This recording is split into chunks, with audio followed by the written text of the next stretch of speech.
You're on a path in the woods, and at the end of that path is a cabin. And in the basement of that cabin is a princess. You're here to slay her. If you don't, it will be the end of the world.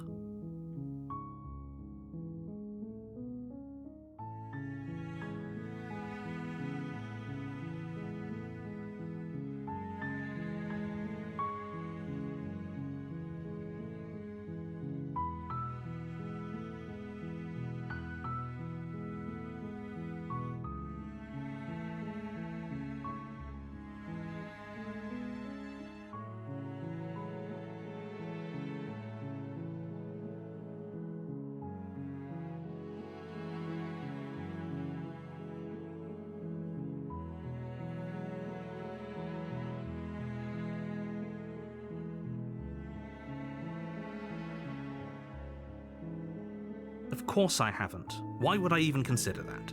Nobody wants the world to end. I mean, maybe some people do, like nihilists, or very, very evil people, but surely you're not one of those, right?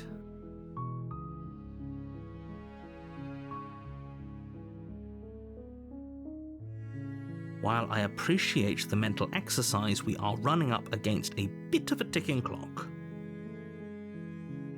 Nevertheless, let me assure you, the princess is locked up because she's dangerous. She is not dangerous because she's locked up. And before you decide to waste even more of our time by asking how I know that, let me suggest a more pragmatic lens through which to view this situation. Causality doesn't matter here, because the end result is the same no matter what led us up to this point.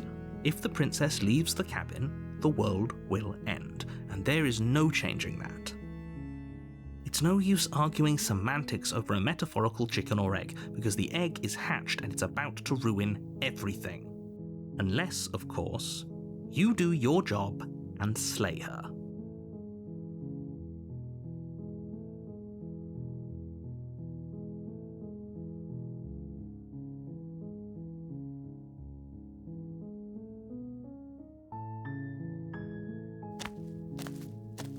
You make your way up the short path to the cabin. You'll find the princess within. A warning before you go any further. She will lie, she will cheat, and she will do everything in her power to stop you from slaying her. We're not going to go through with this, right? She's a princess. We're supposed to save princesses, not slay them. Ignore him. He doesn't know what he's talking about.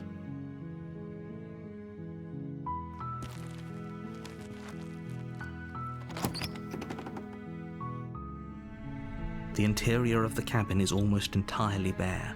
The air is stale and musty, and the floor and walls are painted in a fine layer of dust. The only furniture of note is a plain wooden table. Perched on that table is a pristine blade. The blade is your implement.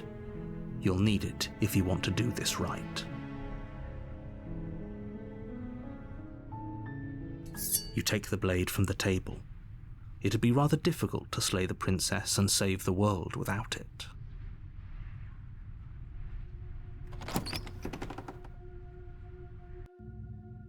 The door to the basement creaks open, revealing a staircase faintly illuminated by an unseen light in the room below.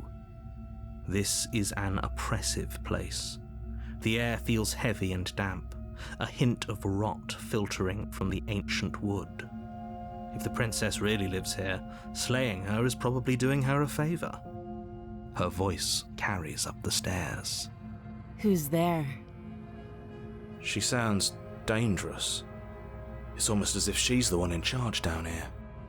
Don't let it fool you. It's all part of the manipulation.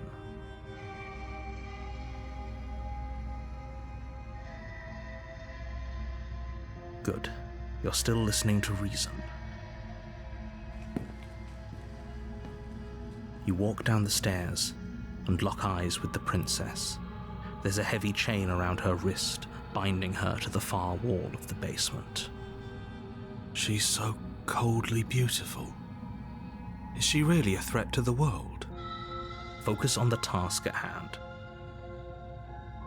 And there you are. Are you here to kill me or something?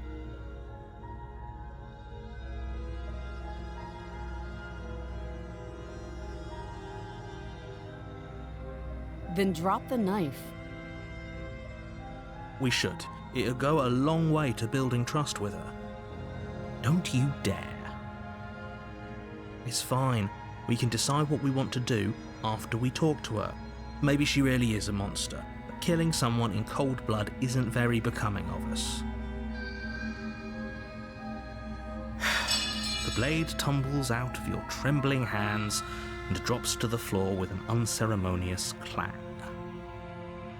Thank you. Maybe now we can just talk. Against your better judgment, you step forward to speak with the princess face to face, unarmed. We'll be fine. I don't know what you're hoping to accomplish here, but I can assure you there's no reasoning with her. Just make sure you don't forget about the blade on the floor. You're going to need it. So here we are. What an awkward start to a relationship.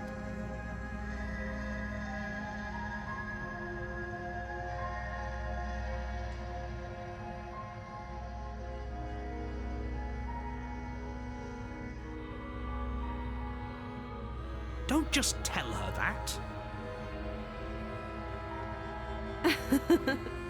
Is that why they threw me down here? But I don't want to hurt anyone. I like the world, I think. I don't remember much about it, to be honest. I've been down here a long time. Just how long has she been down here? If I'm supposed to be capable of ending the world, then how did I wind up here, chained to a wall? Have they told you why I'm allegedly so dangerous?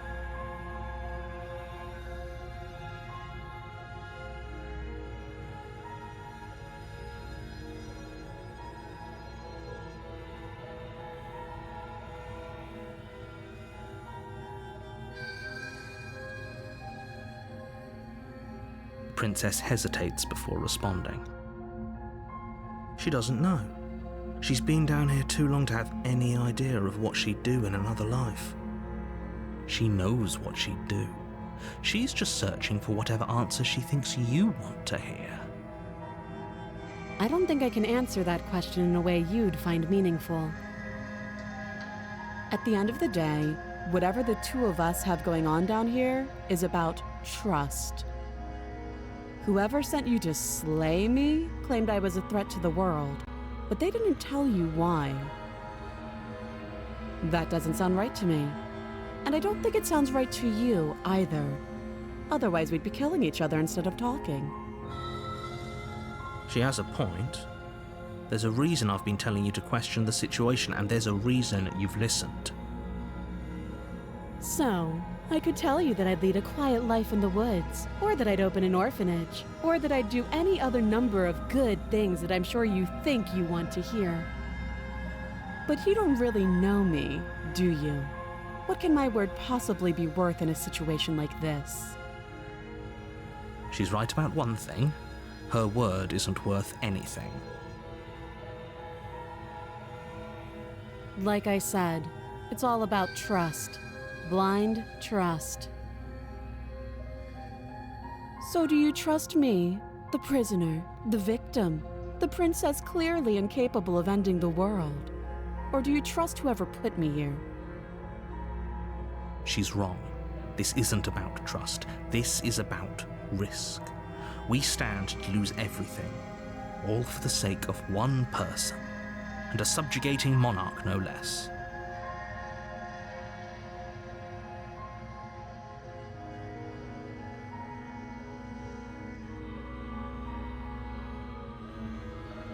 She hesitates before answering. You can address me as Your Royal Highness, or Her Majesty. Any honorific should do, really. Again, she offers no specifics. No matter how hard you try, you'll never get a straight answer out of her.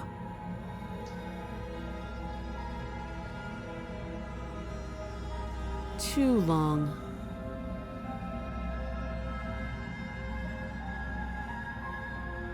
Don't jump to any weird conclusions. We're two people who have met each other. By definition, we have a relationship. You can't. Don't bother. I'm guessing you don't have the key then. I'm sure there's a key somewhere around here, and if there isn't, well, we can always put that knife to good use. Her sharp eyes settle on the edge of the blade. She isn't suggesting what I think she's suggesting, right? She is. I'm sure of it. Oh, have you decided what to do with me? You know why you're here.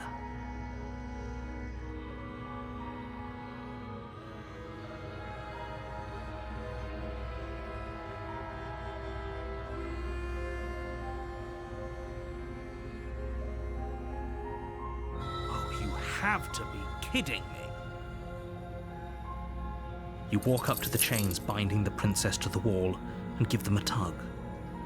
They're large and heavy, far too solid for you to even imagine trying to break them apart. If you don't have the key, maybe you should go looking for it. I'm sure it's somewhere upstairs. Doubtful. Whoever locked the princess away down here intended for her to never see the light of day. They wouldn't have just left the key to her chains somewhere in the cabin.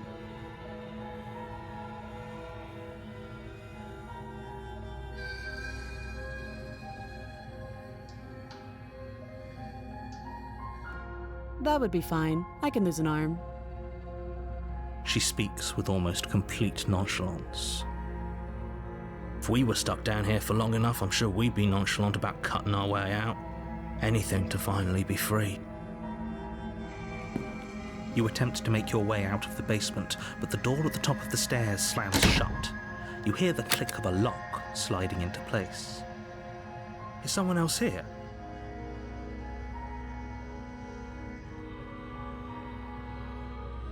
You try the door, but it's locked from the outside.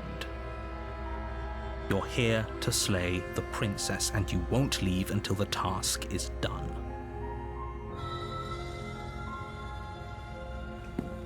You make your way back to the bottom of the stairs. This would have been so much easier if you'd simply slain her like you were supposed to. Easier for whom? Easier for everyone. I heard the door slam. They locked you down here too, didn't they? The knife. Pick it up and cut me out of here. You won't like what happens if you do that.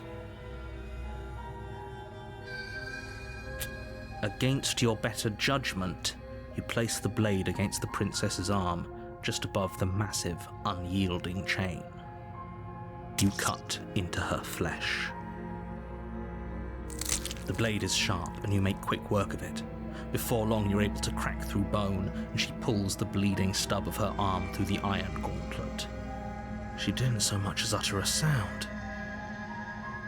Free from her bindings, the princess turns to face you, her fierce gaze meeting your eye.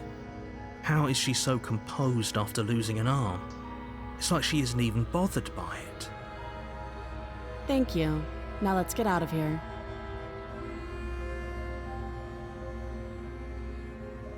No, we won't have any of that. The stakes are too high. You can't just let her escape into the world. No, I just can't let her escape into the world. As the princess approaches the bottom stair, your body steps forward and raises the blade. Wait, this isn't fair. You can't just do that. Watch me.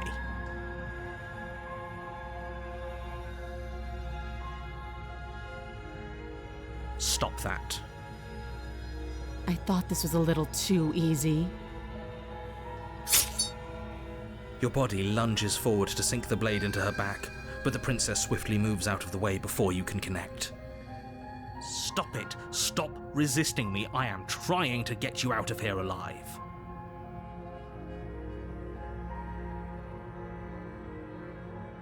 the blade.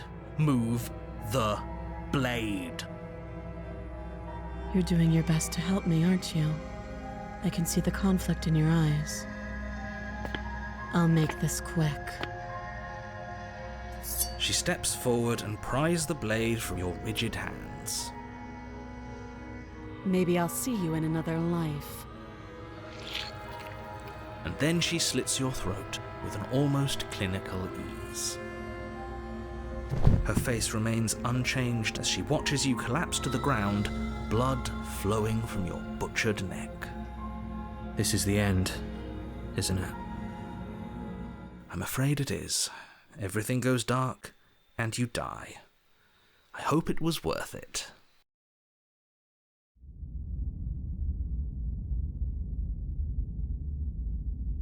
You're on a path in the woods, and at the end of that path is a cabin. And in the basement of that cabin is a princess. You're here to slay her. If you don't, it will be the end of the world.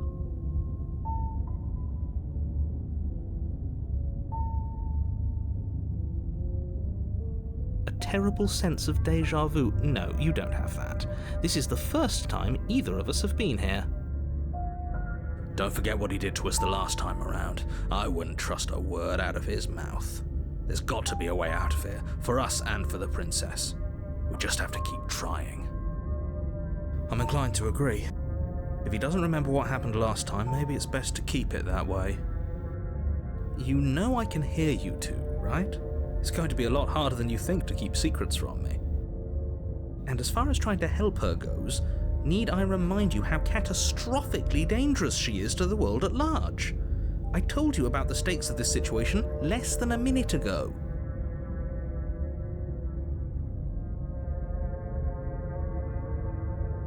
We could go back and forth on this forever, and it won't get you any closer to doing your job and saving the world. So let's just agree to disagree.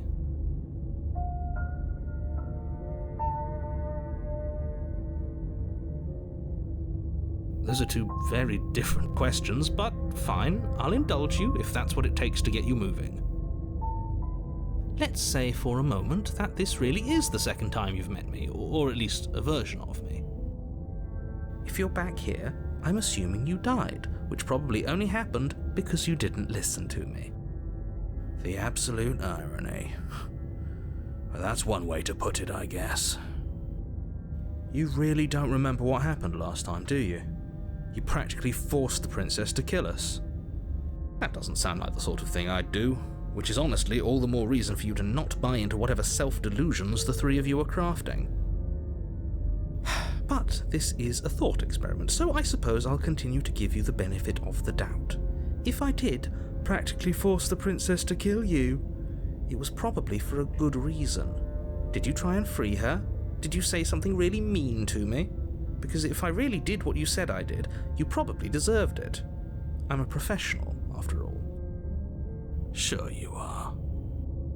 Anyway, I believe your second question was, what's the point of doing anything? If you're asking that, it sounds to me like you're making the rather dangerous assumption that your actions last time around didn't have any consequences. What do you mean? Of course there weren't any consequences.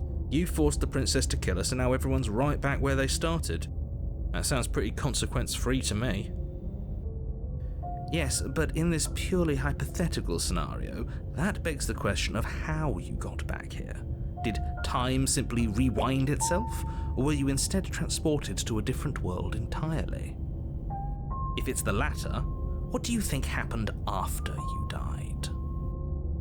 Do you think the people there lived happily ever after? Or do you think that the princess, left unhindered, brought about the end to everyone and everything, just like I told you she would? What a conveniently ambiguous group of things for her to ruin. For all we know, the princess left the cabin and never saw another soul.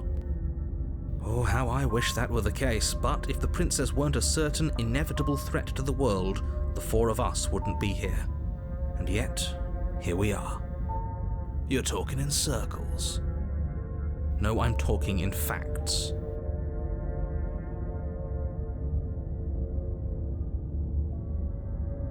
Just be quick about it.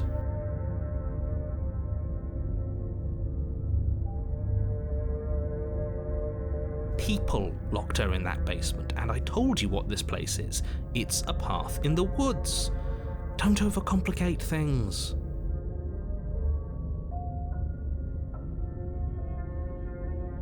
She just can.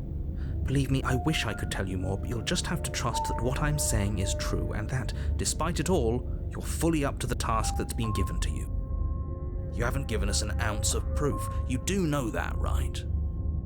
What proof could you possibly ask for? Literally anything. Fine. Check your pockets. You put your hands in your pockets and pull out an envelope with the words, "The Evidence," written across the front. Within, you find a note in your handwriting. It reads, "The princess will end the world if you don't stop her. This is an immutable truth." That doesn't prove anything. How do we know you didn't just forge our handwriting? I wish I could tell you more, but there are some rules I have to follow for all our sakes. Please just trust that these rules are in place for a reason. I'm on your side.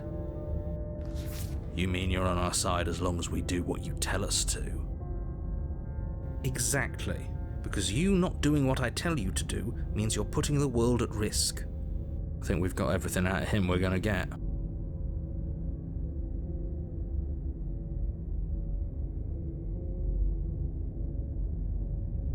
Look, I'm not supposed to say this, but it's because you're special. You're the only person capable of doing this. Call it a prophecy, if that helps, but it's just the way things are. Oh. I didn't know we were special. Of course you're special. Why else would you be here? Yes, right. We're here because we're special. Look, you're annoyed that you're here. I get it. I'm also annoyed that I'm here. But we're all in this together, and we're dealing with a bit of a ticking clock right now, so please just get to the cabin.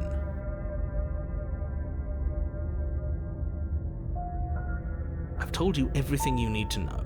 Going into more detail would just overcomplicate an otherwise very simple situation and make your job more difficult. Not to sound like a broken record, but the less you know about her, the better things will go for all of us. I know it sounds like I'm hiding something, but you're just going to have to trust me here. Great. Now, if you don't mind, the whole world is waiting with bated breath for you to save it from ruin.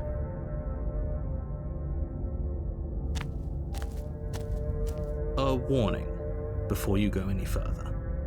She will lie, she will cheat, and she will do everything in her power to stop you from slaying her.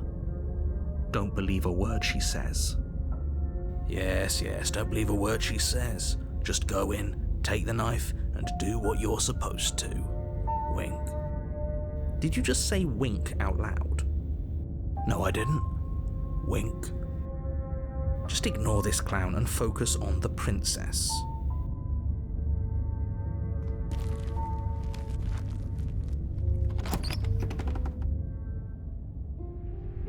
The interior of the cabin is less a cozy woodland retreat and more like a dungeon. A few pathetic wisps of starlight attempt to illuminate the cold, uninviting stone walls, and thick, wrought iron bars barricade the windows, reminding anyone who enters that this is a prison. The only furniture of note is an iron table, bolted to the floor, a pristine blade perched on its edge. The blade is your implement. You'll need it if you want to do this right.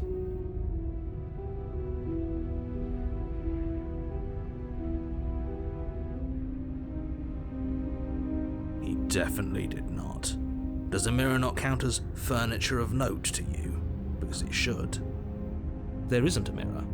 There's a table, the blade sitting on the table, and the door to the basement. There's nothing else in here. There's definitely a mirror. There isn't. I think you know what we have to do.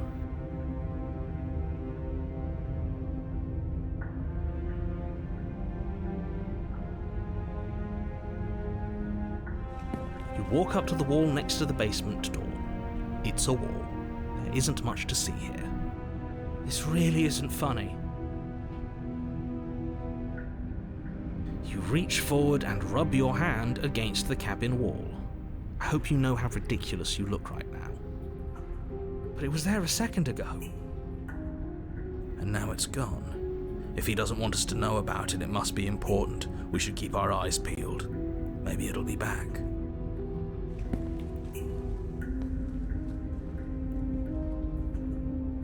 I'm afraid I'm going to insist we take the blade. We're in a dangerous situation and I'm not letting us go down there without a weapon. Are you sure? She killed us with it last time. What if she turns it against us again?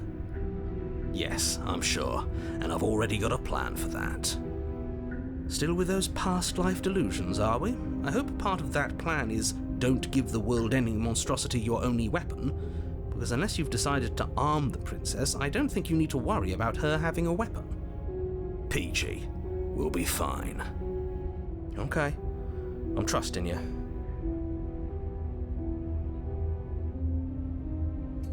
You take the blade from the table. It will be difficult to slay the princess and save the world without a weapon. Thanks. I mean it.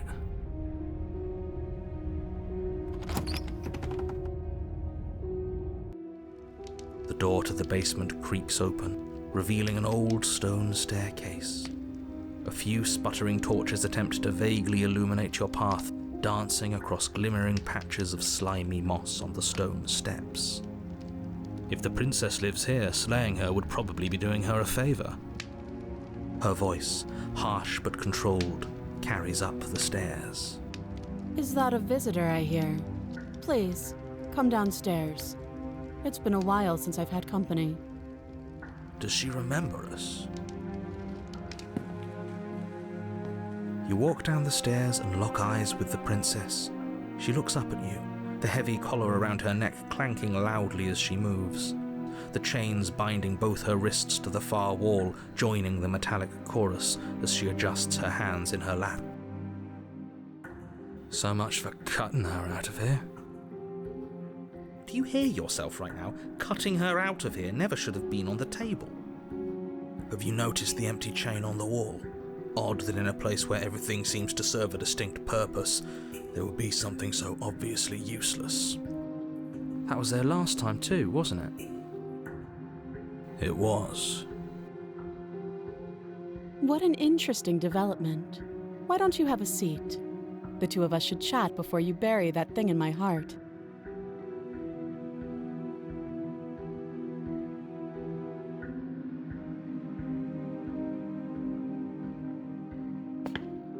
You step towards the princess, but she stops you before you get too close, holding up one shackled hand. There's fine. I'd prefer we keep some distance until we've sorted this out. That's reasonable. We do have a weapon. Might as well put her at ease.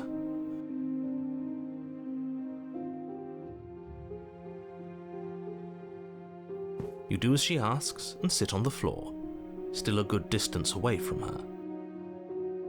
Thank you. Now, what are your intentions for me?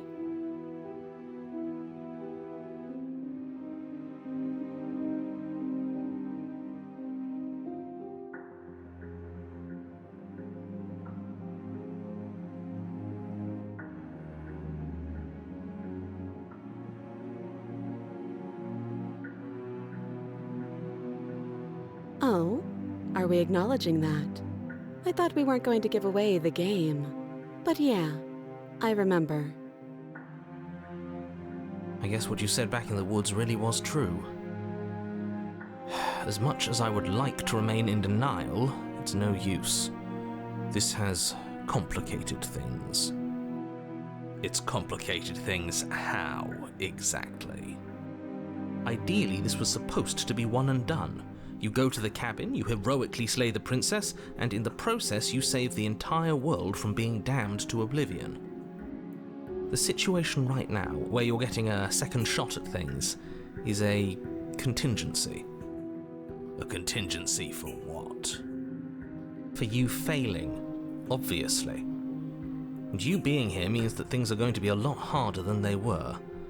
I really shouldn't say anything else, I'm just going to make it worse. Just good luck. Now hold on, if you knew this could happen, why didn't you believe us back in the woods? Why lay out all those hypotheticals? We didn't have to talk in circles. I needed you to believe this was your first time here, even if that wasn't the truth. I hoped if I pushed back hard enough I could cram this seeping mess back into the bottle. And maybe I wanted to be the first version of me that you met. I didn't want to be confronted by the alternative. That's pathetic. I never said I wasn't. I get it. It would be pretty upsetting, wouldn't it? To know that you might not be the first version of yourself. At least we can remember what happened before. Seems like we should count ourselves lucky for that. Exactly, he gets it. You're lucky, so don't waste that luck by messing it up again. Alright? Moving on. Why is it important for us to be ignorant? How is it ever helpful to be in the dark? The more I say, the more your mind will swim into dangerous waters. Even saying that is too much. Your success hinges on you having imperfect information. For the sake of the entire world, you need to accept that. I won't. Just give it a rest, this isn't helping. Focus. This is a serious situation.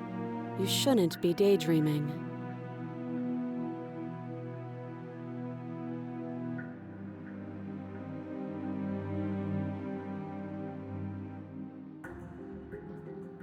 Nothing happened. You died. I went upstairs. I couldn't leave. I found myself in a new place in chains again. More of them. And now you're back. Is that really all she knows? It's not like we have much of a clue about how things work. And she's probably even more in the dark than we are. You're looking at me like I might be hiding something. I'm not. I guess it's possible she really doesn't know anything. Maybe both of us are stuck in this loop without any idea why or how.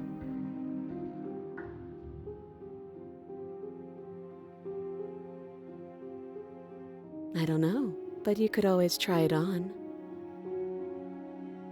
Maybe it'll fit. I hope I don't actually have to say this, but please don't lock yourself in chains. We need you ambulatory if you're going to save the world.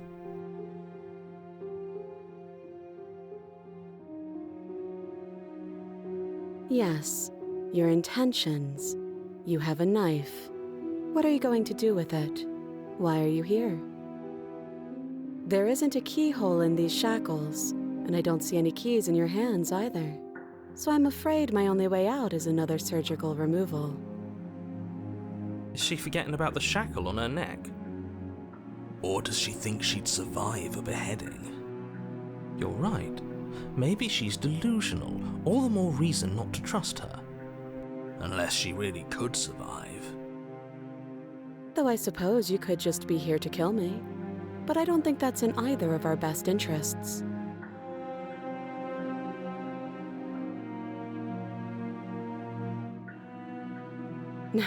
No.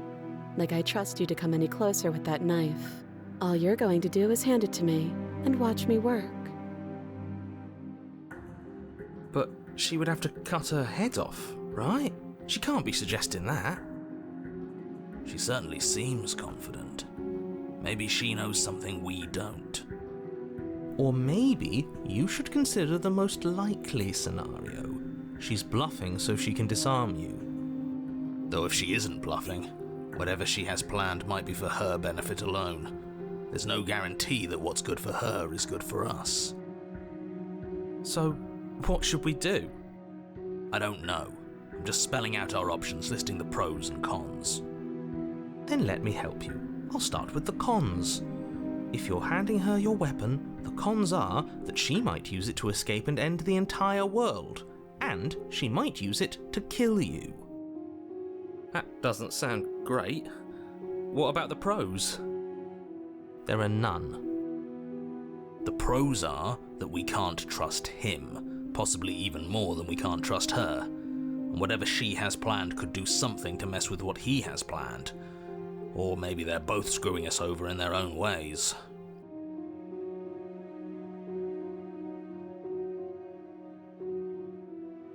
I wouldn't do that if I were you.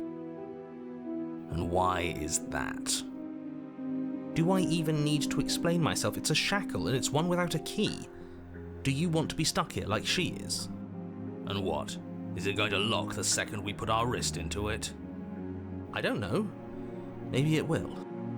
He doesn't want us to look at it. That's all the reason we need to investigate. But what if he's telling the truth? He isn't. I am.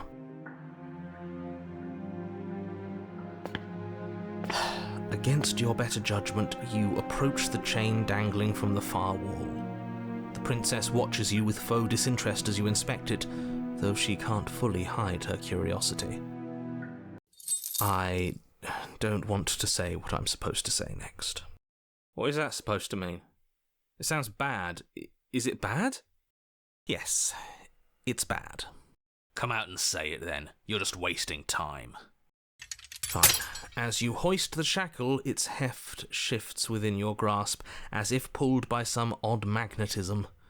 Before you can so much as blink, it practically leaps from your hands, snapping around your neck. And, as if your situation weren't bad enough, the same magnetism repels your blade, which is flung from your hand and sent skittering across the floor of the basement. Excuse me? Yes? Are we stuck here now? Yes. Huh, so it does fit. And I guess it doesn't like your knife. We're stuck here together, aren't we? That's funny. What are we supposed to do now? Can't even cut ourselves out. Guess we'll starve. That's horrible. It's not all bad. We learned a valuable piece of information. Not to touch things we're specifically told not to touch? No, that there's something special about this loose chain. It's clearly important.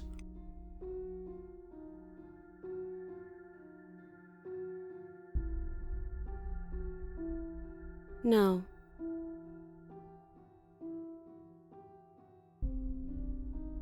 Wait, I guess. Maybe something else will happen. Maybe not.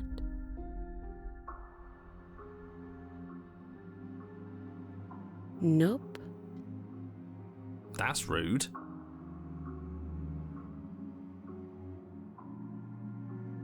You and the princess wait in silence, though neither of you knows what you're waiting for. But you're waiting for something. You're waiting for anything. This is so boring. There must be something we can do to get out of here. There must be something we're missing. But there isn't. Time passes. It passes and passes and passes. And the basement of the cabin remains much the same. It is cold and silent. At least the world is safe. It isn't. You're stuck. Too far away from both the princess and your blade to do much of anything. But she's not ending anything. She's just sitting there. Her very existence is a threat. It harms everything around it. How exactly does that work? It just does. But your line of questioning is interrupted by the passage of even more time. And after that, even more time passes again. And let me guess, the cabin remains the same. If time is passing, the cabin can't be the same. Even if the differences are small, they have to exist. That's just how things work.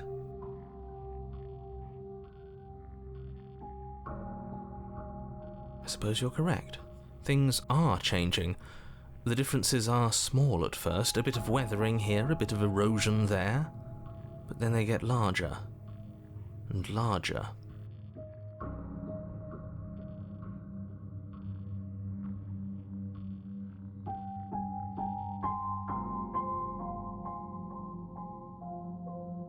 You continue to wait in silence, and the cabin continues to change.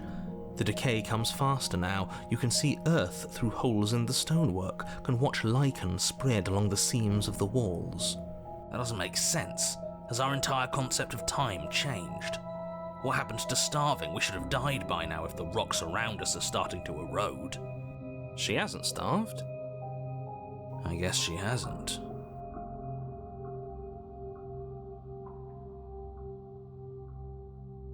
Even more silent time passes as you watch roots push themselves through the increasingly porous walls of the basement. Dirt seeps inside, flowing across the stone floor like a liquid, covering the ground and threatening to swallow you both. Time continues to pass, and pass, and pass, until suddenly there are no walls. And then... I think he's gone. Would you look at that? We made it out of the cabin, and nothing bad had to happen to either of us. So this is the outside world. It's cold.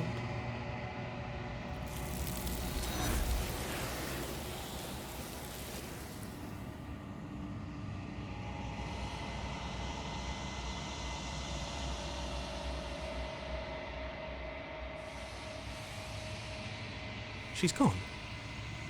Where did she go? Should we try and find her? And there's that mirror again. Why is it here? Why now?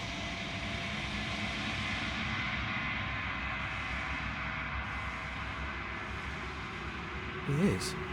Does that mean the world ended? It must have. Do any of us know what the world ending is supposed to look like?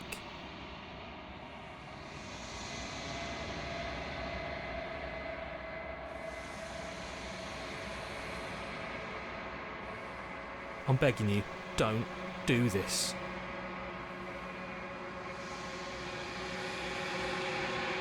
It's different now. It feels... I don't know. Final. You're right. Part of me wants the truth, but something stronger is holding me back. Fear.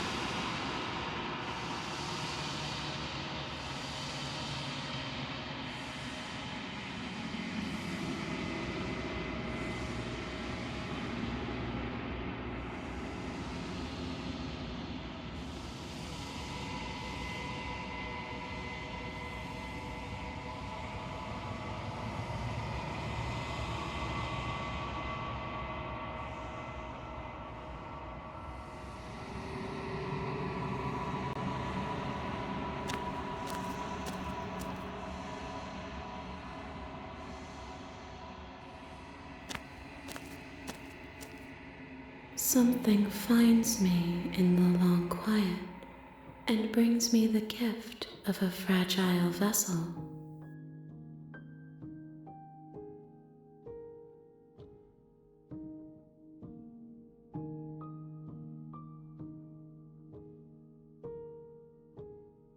I have only just now stirred to consciousness.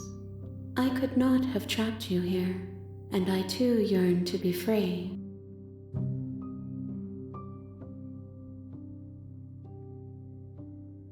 She is part of me, and part of me is her.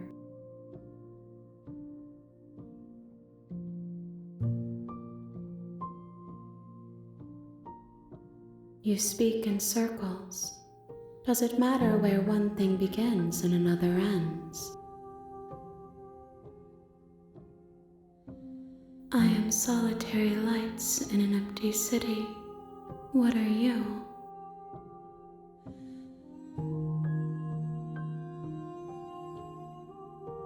Thoughts without connections, a dim and nascent network. I wish to be more.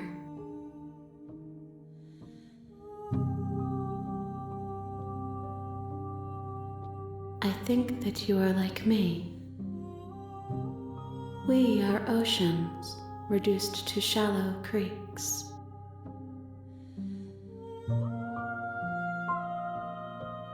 You are the only thing I have ever known. The space we're in is vacant. Nothing comes here but us.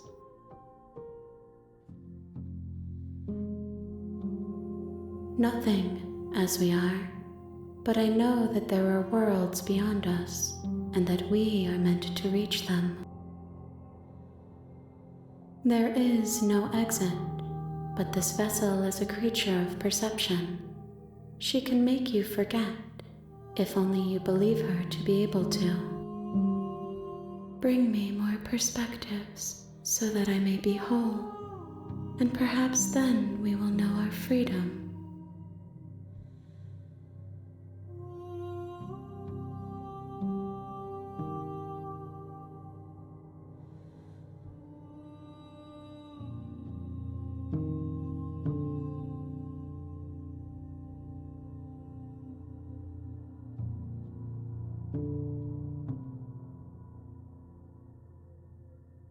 You ask of things that cannot be done. To destroy is merely to reshape, to remold.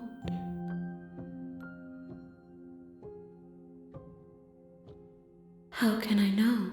I am flickers in something sprawling and unilluminated.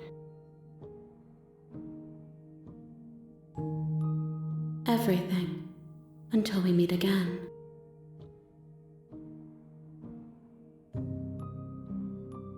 More than you have found, but less than there are to find. I am infinite. The rest will find their own way home.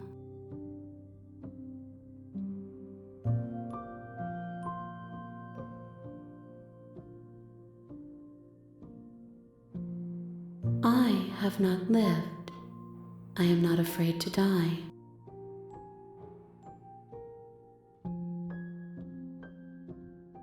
Then we will be here forever, as we are now, unfinished, dry, hollow.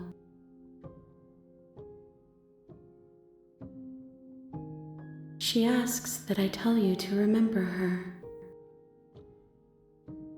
You won't.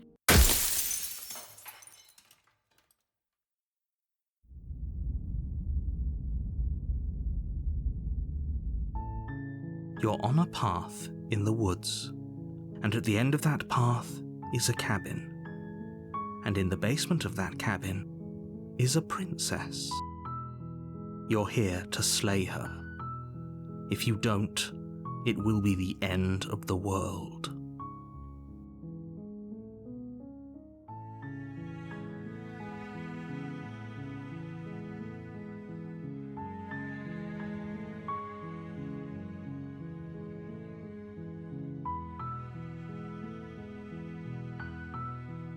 Don't mention it. It's all part of the job. You make your way up the short path to the cabin.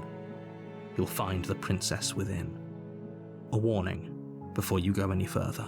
She will lie, she will cheat, and she will do everything in her power to stop you from slaying her. Don't believe a word she says. We're not going to go through with this, right? She's a princess. We're supposed to save princesses, not slay them. Ignore him. He doesn't know what he's talking about.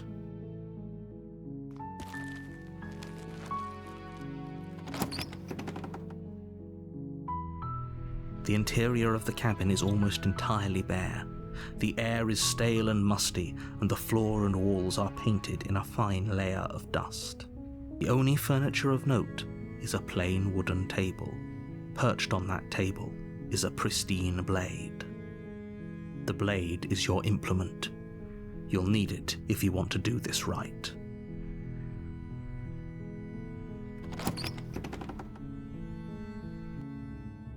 The door to the basement creaks open, revealing a staircase faintly illuminated by an unseen light in the room below. This is an oppressive place. The air feels heavy and damp, a hint of rot filtering from the ancient wood. If the princess really lives here, slaying her is probably doing her a favor. Her voice softly carries up the stairs. Hello? Is someone there? It's hypnotizing. It's the kind of voice you only have to hear once to remember it for the rest of your life. Don't let it fool you. It's all part of the manipulation. You're playing a dangerous game by coming here unarmed.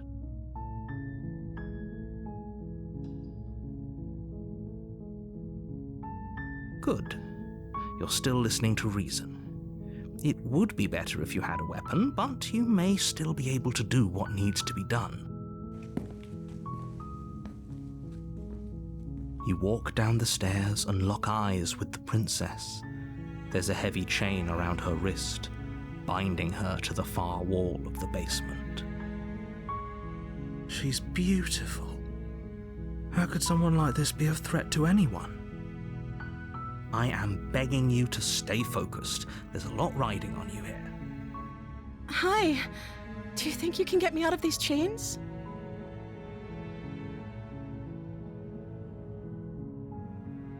Okay.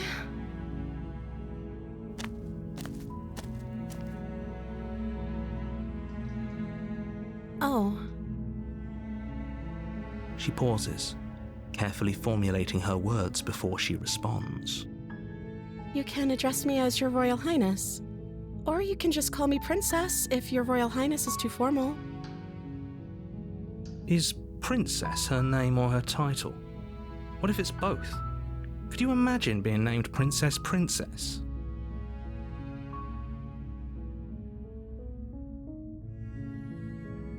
Like I said, you can call me Princess if you'd like. I'm sorry, I've been down here so long I guess I've just forgotten. I must have a name though. Everyone has a name. Okay, that's weird. She hadn't even thought to pick a name for herself. Hopefully you're starting to see that she can't be trusted. Go back upstairs, get the blade, and slay her before it's too late.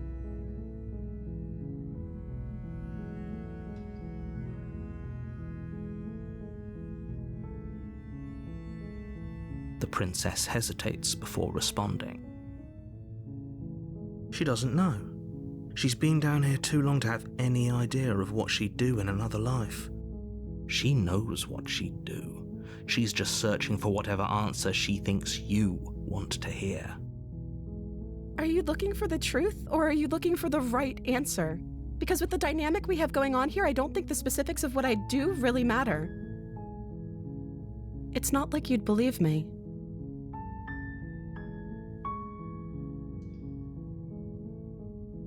I don't see what that has to do with anything. This is the only time this is ever going to happen, but I agree with the princess. That's hardly relevant. Okay, but actually, what has she been eating? She has to eat, right?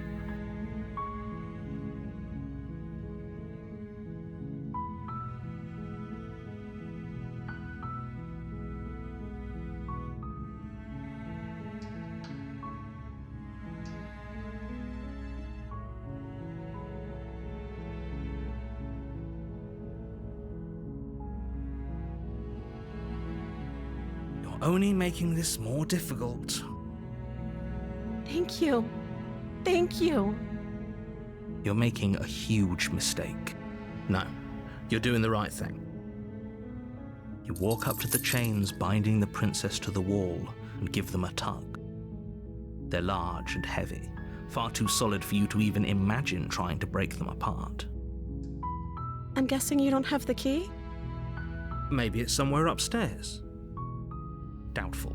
Whoever locked the princess away down here intended for her to never see the light of day. They wouldn't have just left the key to her chains somewhere in the cabin.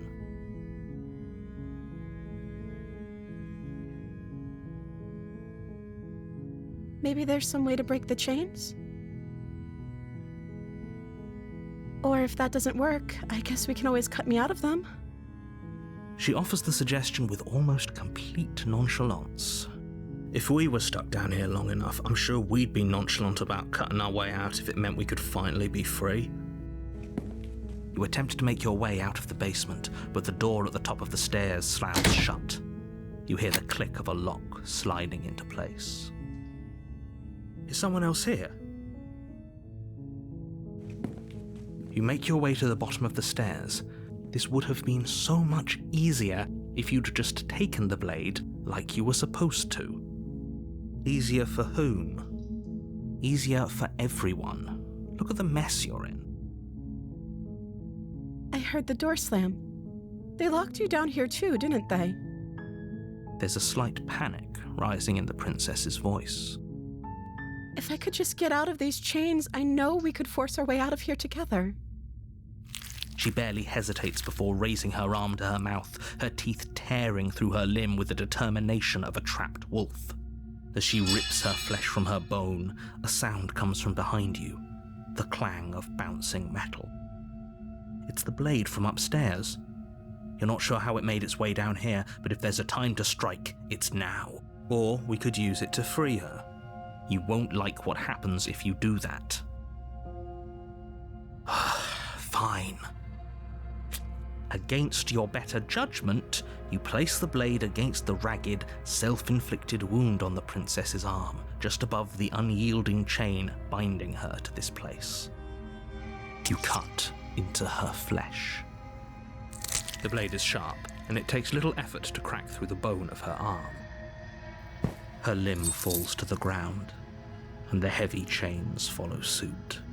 She didn't so much as utter a sound through the whole ordeal. No, she didn't. She smiles softly as her gaze meets yours, blood from her wounded arm dripping rhythmically to the ground. How is she still smiling after everything? It's like she isn't even bothered by what just happened. Thank you. Now let's get out of here. No, we won't have any of that. The stakes are too high. You can't just let her escape into the world. No, I can't just let her escape into the world. As the princess approaches the bottom stair, your body steps forward and raises the blade. Wait, this isn't fair. You can't just do that. Watch me. What are you doing? Stop that. Something's come over you, hasn't it? You know you don't have to do this, right? Your body lunges forward, the blade held low, ready to sink into her heart. But the princess dodges, stumbling back against the wall before the blade has a chance to connect. Stop it. Stop trying to resist me. I'm trying to get you out of here alive. The blade. Move the blade.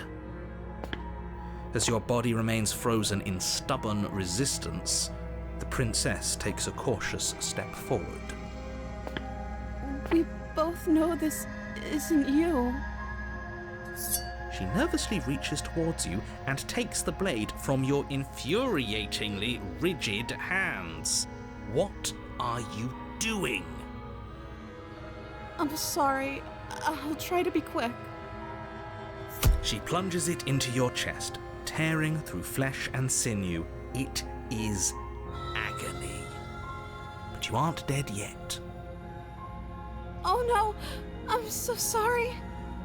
Stay strong. We can tough it out until it's done. For her sake. For her sake? Don't you start pretending that dying a painful death is some sort of heroic gesture. The two of you have literally doomed everyone. Whatever.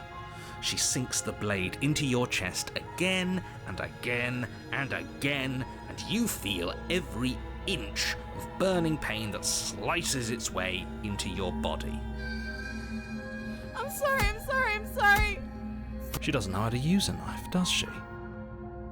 Apparently not, though it doesn't matter how sloppy her blade work is, does it? A stab wound is still a stab wound, and it won't be long before you bleed out. I'm so sorry. With one last thrust of the knife, your legs give out beneath you. You collapse to the floor, your blood pooling around you, your limbs unresponsive. The princess stares down at your ruined chest as tears carve rivulets of pink down her blood-spattered cheeks. It can't just end like this, right? Oh, that's rich coming from you. As much as I'd prefer for things to have gone differently, I can't deny the reality of what's happened. The two of you made your choice. It's over. Everything goes dark, and you die.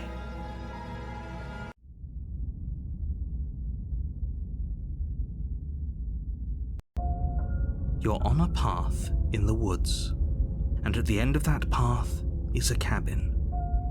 And in the basement of that cabin is a princess. You're here to slay her.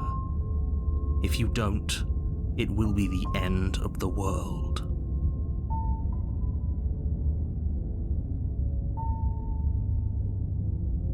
It hasn't. Or if it has, I certainly haven't been a part of it. We've just met for the first time, you and I. If he doesn't remember what happened, then maybe it's best to keep it that way. Yes, he didn't approve of us last time, did he?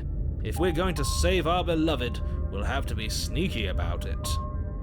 Our beloved? Yes, you'll have to be very sneaky about your intentions if you're going to try and save the princess. Ah, so all of the cards are on the table. Then you should know that we and the princess are in love, and the four of us will be foiling any and all assassination attempts you've got in the works. We'll see about that. Whatever you do, just be sure to ignore him specifically. It sounds like he's the sort who'd sacrifice the whole world for a peck on the cheek. What can I say? A world without love is a world that isn't worth saving.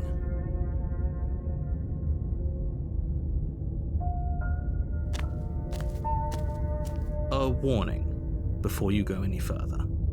She will lie, she will cheat, and she will do everything in her power to stop you from slaying her. Don't believe a word she says. We already told you we're not playing along with your little game. It's your lies that can't be trusted. Her beauty is the only thing in the world we can believe in. I think we've already been over this. I'm pretty sure he just likes the sound of his own voice. I do, but I also speak from the heart. My passions are too great to be stifled. They must be expressed. Sure, yeah, your passions are strong and all, but not everyone needs to hear them. Some things are better kept quiet. Don't pay their bickering any mind. Focus on the task ahead.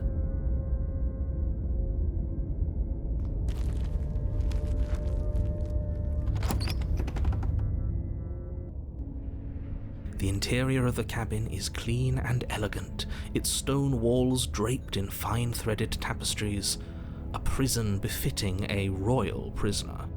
The only furniture of note is an ornate wooden table with a pristine blade perched on its edge. The blade is your implement.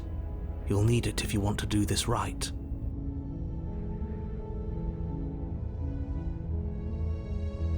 You walk up to the wall next to the basement door. It's a wall. There isn't much to see here. What are you talking about? This isn't a wall. It's a mirror. Or at least it'll be a mirror once we wipe off that layer of grime. You reach forward and rub your hand against the cabin wall. I hope you know how ridiculous you look right now. But there was a mirror a second ago. And now it's gone. Pity. We could have a feather out of place and now we'll never know. We can't gallantly sweep her off her feet if we have a feather out of place.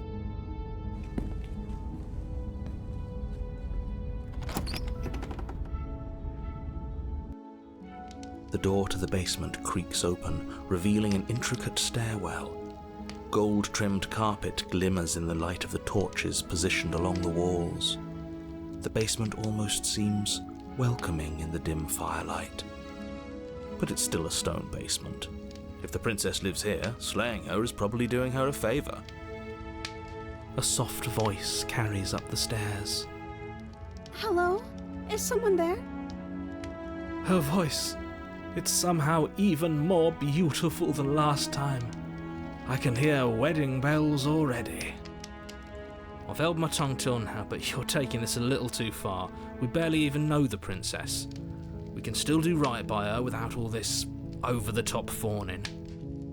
Yes, for everyone's sake, you're not in love. Just remember that her charms are all part of the manipulation. You walk down the stairs and lock eyes with the princess.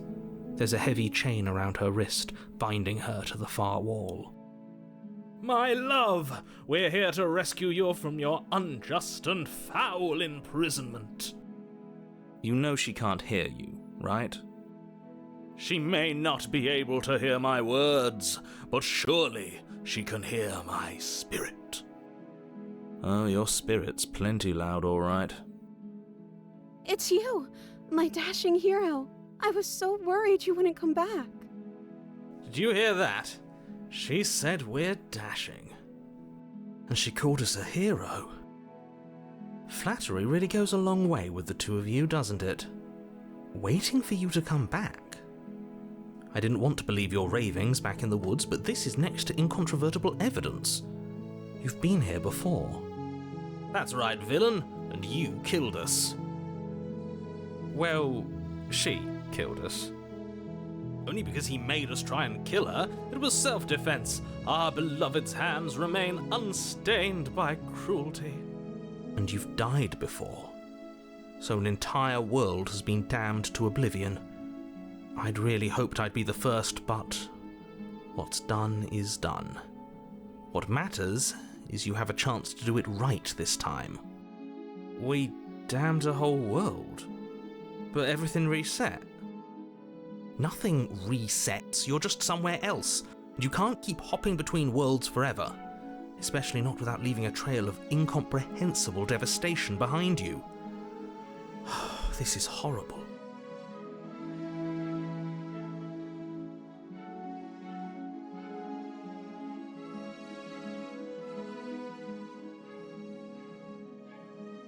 I'm okay with whatever you come up with. You can cut my arm off again. We won't be laying a finger on her perfect wrists, and indeed, we won't even have to. Do you see how dainty her hands are? We'll be able to slip her right out with no harm done. What? No, she's a prisoner here. You can't just slip her hand through the chains. Why are you two arguing over the logistics of slipping her hand out of her shackles? She just said she'd be okay with any idea we came up with. Am I the only one here who thinks that's weird? She didn't care last time. Why should she care this time? That's our stoic, smiling angel. No, you're right. It's extremely bizarre behaviour and further evidence that she's a monster who's not to be trusted. So go ahead and slay her. You died, and now we're talking.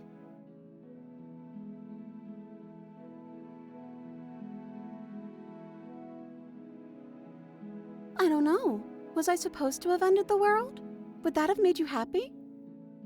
Isn't that just like our darling princess? She wants to make us happy. My heart melts further with every word that passes through her beautiful lips. Are you listening to her? That's a confession.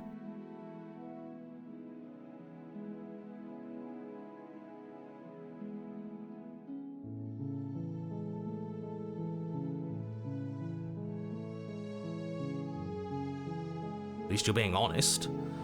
I can't believe that the fate of the entire world has been left in the hands of a nihilist.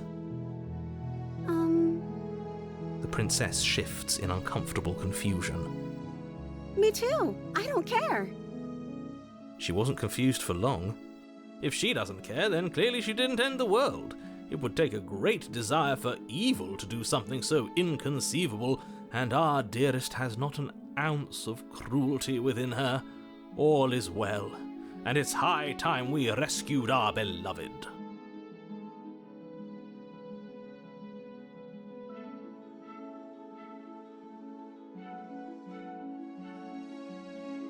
If another version of me was pushed to such drastic action, it was for good reason.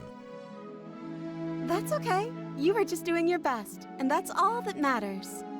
She took that in stride, to a surprising extent. An almost unsettling extent, actually. That's because she's perfect. Do you think she has someone like him telling her what to do? She doesn't. There's no one else like me. I think he's right, because I like it better if she doesn't have some horrid little voice like him, always trying to drive her to violence. No, I can't let you do that. If you take another step towards the princess, You'll what? Take over our body and force us to try and kill her? I would if you had a weapon. Not on my watch, villain. My passions contain titanic depths, and if you try anything that might harm our dearest, I will end our life without a second thought. You wouldn't. I would. I'd listen to him if I were you. He has a lot of strong feelings. And doesn't the world end if we don't stop her? You approach the princess and gingerly slide her hand from her bindings. That shouldn't have worked. I'll be damned. We're doomed. I can't believe it. But I guess I have to. I told you, there's no life more worth living than that of a true believer. I'm free, and you're not trying to kill me this time. Thank you. Thank you so much. The princess jumps up and smothers you in a joyful embrace. Ugh. If only you had a weapon, one slip of the wrist and your pristine blade would be buried in her back and everyone out there would be saved. Luckily for Mr. Romance, we don't have a weapon. Who needs a weapon when we have the power of love on our side? What do we do now?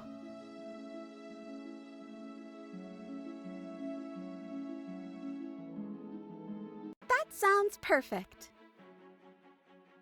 The princess takes your hand, the last hopes of the entire world slipping through your fingers as they intertwine with hers. We have each other.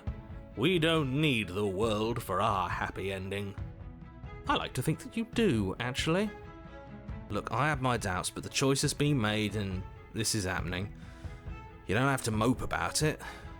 I will mope about it, because moping is the only recourse you love-blind fools have left me with. You and the princess walk up the stairs, hand in hand. Ugh, look at the way she's smiling at you. She doesn't have to be so happy about this. And what happens after we walk up the stairs? Let's see. Oh, isn't that interesting? The door slams in your face and the lock clicks. That's a familiar move. Did I do that last time? Then you should know that you won't be able to leave. Oh no! Did someone lock us in here? That's not fair! We're supposed to leave now. She's right. It isn't fair. But the unfairnesses of the world are no match for the strength of true love. Enough with this true love nonsense. You just met her. Of course you wouldn't understand. Our passions run deeper than anything you have ever known. Are you listening to this? You don't have to go along with the every whim of that delusional voice. I'm just along for the ride at this point.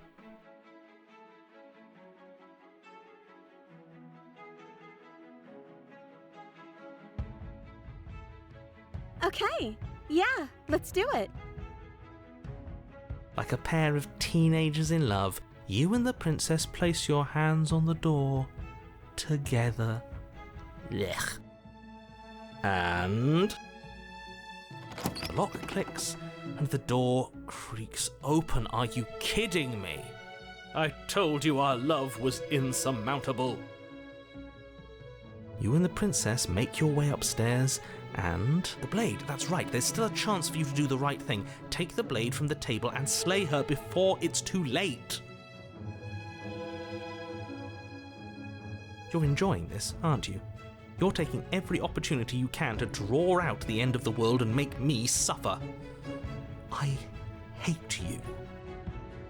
You know, if her walking out that door is really going to end the world, can't we all just stay here? Seems like an easy win for everyone. That's not how this works. Yes, what he said. That's not how this works. Obviously, we have to leave with her. It's our happy ending.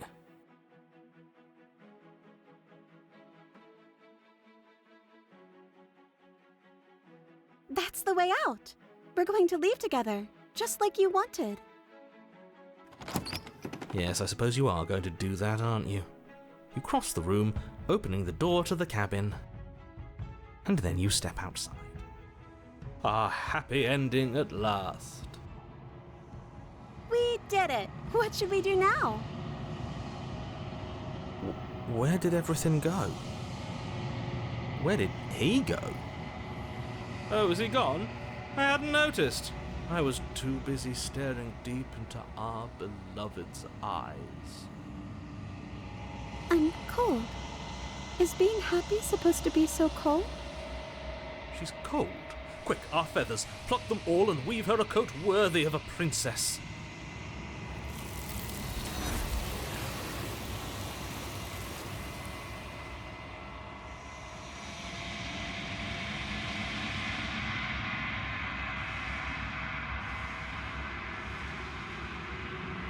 She's gone.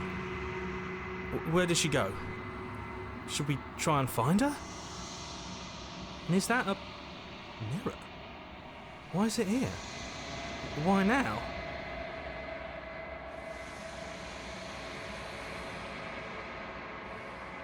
But it feels so bad, like looking into it right now is going to be the end of everything. Yes, I fear that we won't like what we'll see. What if we just sit here and preen for a while? That can't hurt, right? Okay. If you say so, we'll trust you. She'll be there waiting for us. I just know it.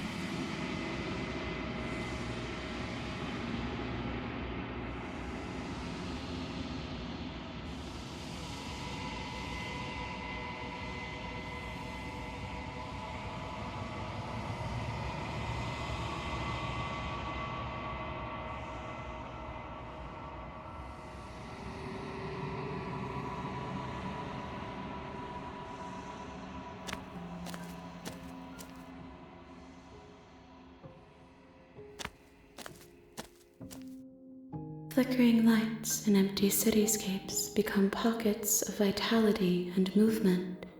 I am more than I was before. Whenever you are ready, I will wipe your slate clean once again.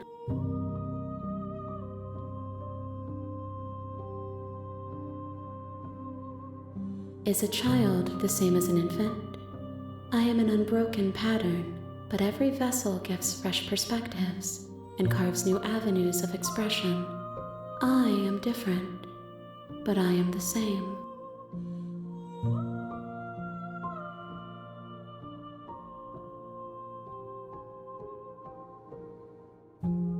With every gift you bring me, I excavate the alleys of what I am meant to be, and every exploration yields new and complicated truths.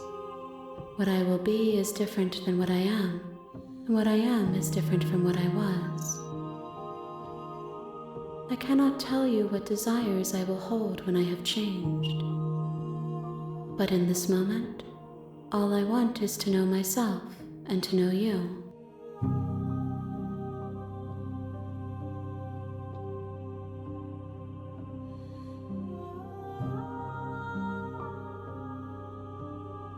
Those paths lead to worlds you've already seen, and to perspectives I have already made my own. They are useless to us now, inaccessible. The only paths of value are those that are yet untread.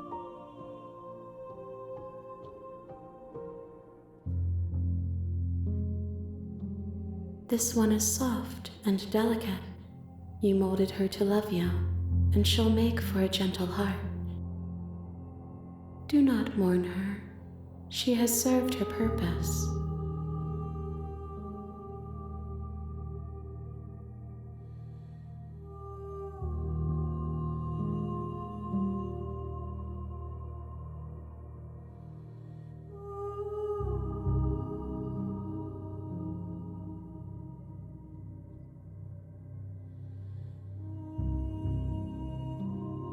Gifts aren't what someone tells you to bring them.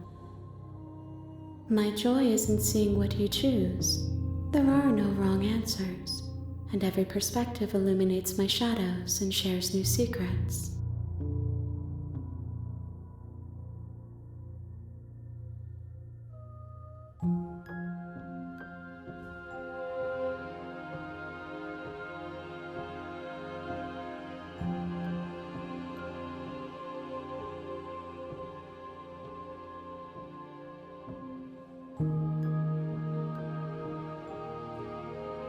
If I am to be an ocean, you have nurtured me into a pond.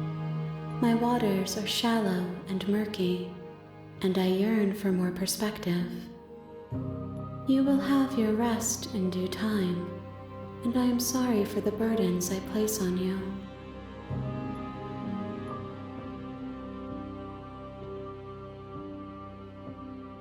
I will long for your return, but it will give me time to reflect on what I am.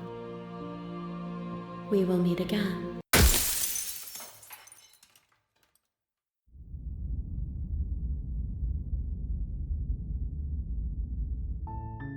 You're on a path in the woods, and at the end of the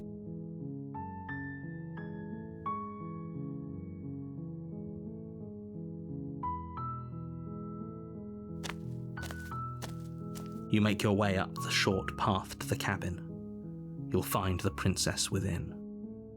A warning before you go any further.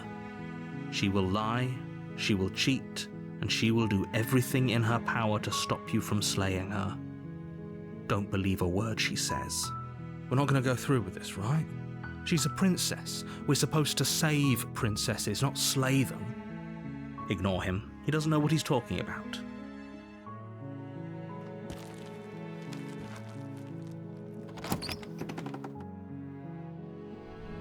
The interior of the cabin is... You take the blade from the table. It'd be rather difficult to slay the princess and save the world without it.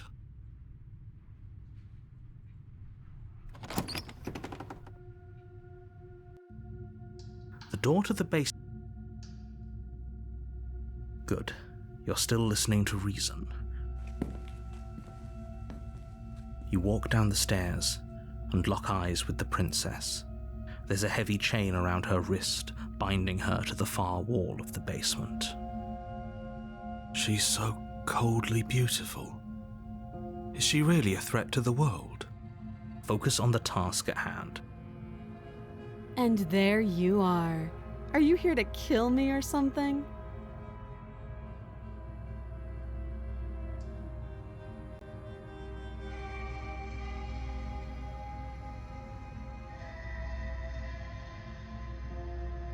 How about you drop the knife and the two of us just talk? Look how reasonable she's being. We should just drop the blade and talk things out. Don't you dare. It's fine. We can decide what we want to do after we talk to her. Maybe she really is a monster, but killing someone in cold blood isn't very becoming of us. You ignore the trembling in your hands and tighten your grip on the blade. You poor thing. Your hands are shaking. Are you scared of me? Because you should be. You step forward, your grip on the blade tightening as you steel your resolve. I'm probably chained up in this basement for a reason, right? And if that knife is the only weapon you have, you'll have to get close enough to use it. So, you should just drop it. Best not to risk finding out what I can do. She's unarmed. If you hesitate now, it'll be too late. End this.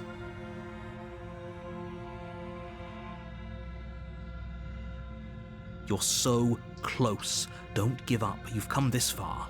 No, this is a good idea. Maybe we can de-escalate things. Oh, threatened, are we? You poor thing. Drop the knife, and of course we can talk. Then I'm not talking to you.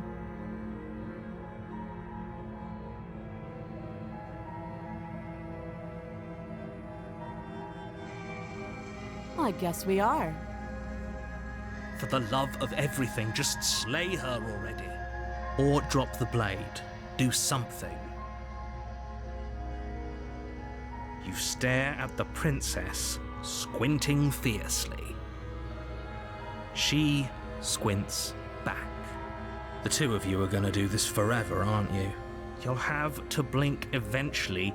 Just make a choice. Doubt, unfortunately, clouds your thoughts as you attempt to run her through. A moment of distraction and hesitation is all she needed to sidestep your thrust and deliver a catastrophic blow to your jaw. It feels like you've been hit with a sledgehammer.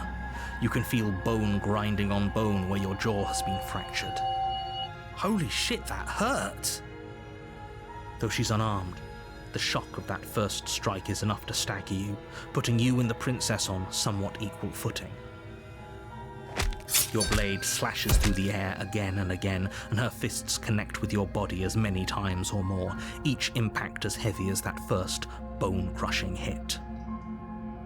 We can still turn this around.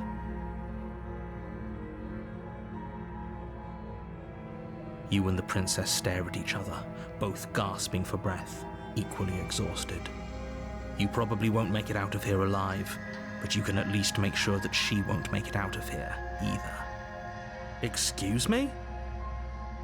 Do you think this is what I wanted to happen? I have a duty to state the facts of the situation, and honestly, it's a miracle anyone is still standing right now. Can you not feel all those ruptured organs bouncing around in there? If the princess doesn't do our friend in herself, internal bleeding is certain to finish the job. The two of you clash for the final time. You feel your ribs break as she delivers a heavy blow, but you push through the pain, falling forward and sinking your blade deep into the princess's heart. Oh. The two of you fall to the floor. This was fun. The princess gasps, her voice an unhealthy rasp as her lungs start to fill with blood. You put up more of a fight than I thought you would. But I have to wonder, do you really think this is the end? But you don't have time to worry over such things. Everything goes dark, and you die.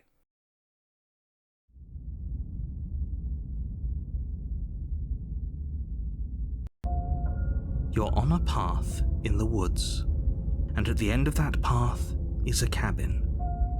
And in the basement of that cabin is a princess. You're here to slay her. If you don't, it will be the end of the world.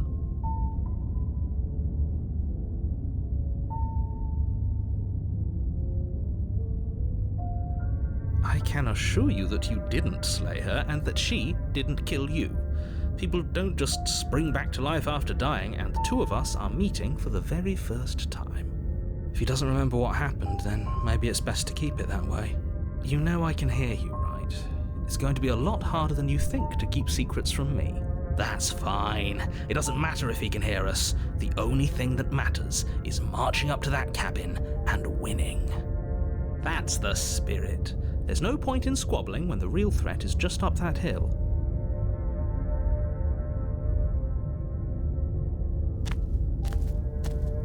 A warning before you go any further. She will lie, she will cheat, and she will do everything in her power to stop you from slaying her. Don't believe a word she says. Lying and cheating doesn't sound like her at all. Not that it matters. It's not like she can lie or cheat in the middle of a fight. Are you sure about that? The point of my warning wasn't to start an argument over what circumstances the princess is capable of lying in. It was to give you some broadly applicable advice. The princess will do and say whatever she thinks it will take to get her out of there. So don't trust her. Ever. Are we clear? Crystal, let's just get on with it already.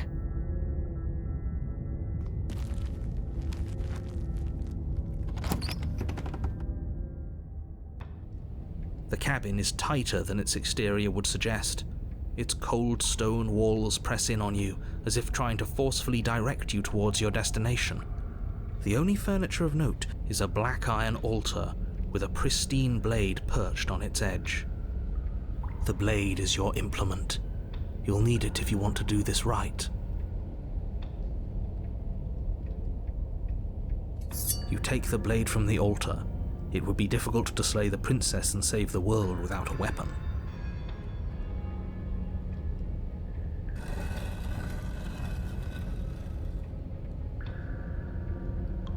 The door to the basement creaks open, revealing a rough stone staircase.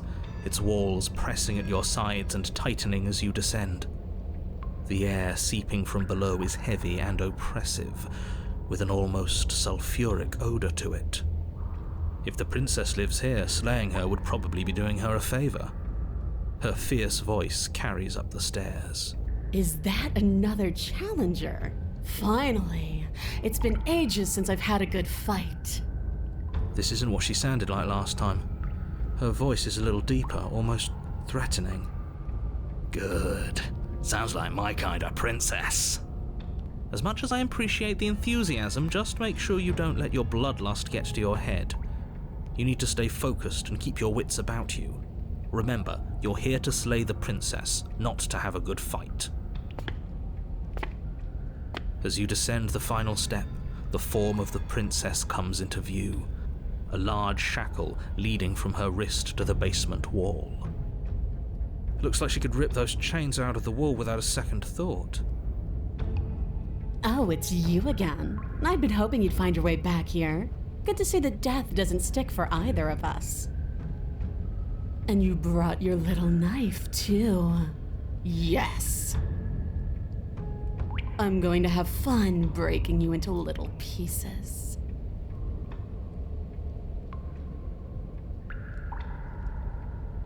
You look exactly the same.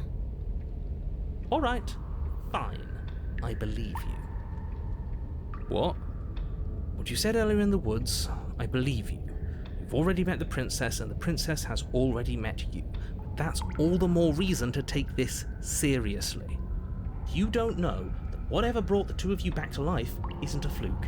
And beyond that, do you know who doesn't remember anything that happened last time? Me.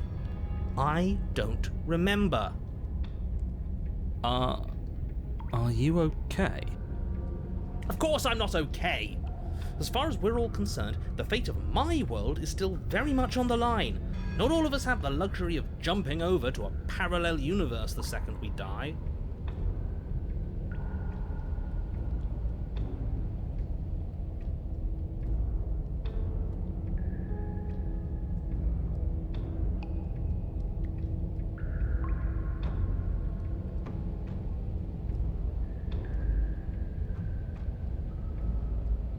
I know.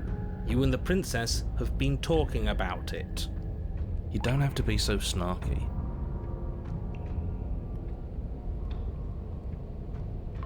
Free her? You aren't... I don't know why I'm even bothering, to be honest.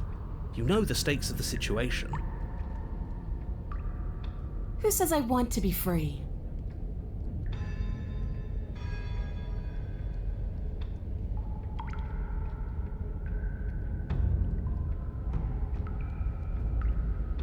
Are you sure we want to look a gift horse in the mouth right now? If she doesn't want to leave, doesn't this whole situation just work out for everyone? There's nothing out there for me. The only thing I care about is right here. All I want is to keep knowing what it feels like to kill you and be killed by you. I want to feel that knife split me open. I want to feel your bones snap beneath my fists. I think I'll just let the princess speak for herself here. Leaving her in the basement isn't an answer. You have to make a choice. And there's only one choice worth making. Fight her. Win.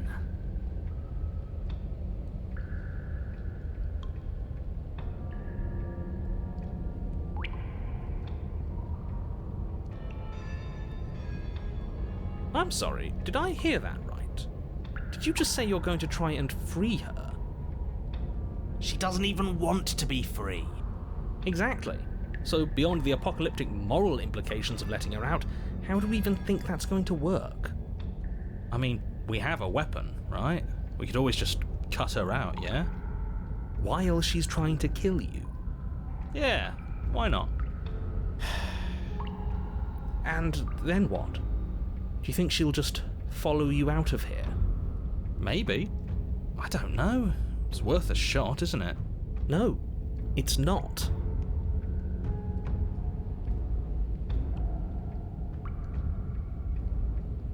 Actually, no. You're not. I have a responsibility to the world here, and I'm not just going to let you throw yourself into a scenario where the literal best outcome is the end of everything. Until you come up with any other idea, your body remains standing rigidly in place. What do you think you're doing? You can't just order our body around like it's some sort of doll. Watch me. Your left arm lifts towards the ceiling and your hand twists into an obscene gesture. See? I can make you do whatever I want. So what? You barely managed to lift our arm. What are you doing? What is that? Why are you moving so weird? The princess, taken aback, flashes her own rude gesture in return. Hey, you, decision maker. I want us to fight her as much as he wants us to kill her, but this is boorish. Just ignore him. If you want to try and free her, I don't think there's much he can do to actually stop you. You know what? Fine. Blade in hand, you charge forward to try and free the princess from her bindings. Finally! I have no idea what you were just doing, but I'm glad it's over. Slash across her wrist, her elbow comes crashing down on your skull. An unsettling crack echoes in your ears. It's a devastating blow. Your body crumples to the floor, limbs suddenly refusing to respond. This might be it. That's it, huh? You've gotten really soft. Everything goes dark, and you die. Really? In just one blow? Yes. Oh, come on, that's hardly fair. We're not dead. You're just flipping the table over. It is what it is. You're dead. Finished. Over. All right, fine. This whole thing's a frustrating mess anyways. We're better off with a fresh start. I'll see you two next time.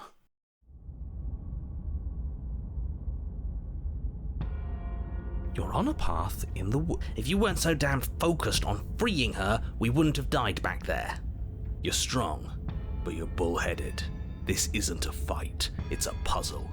She's stronger than us, but we can use that to our advantage.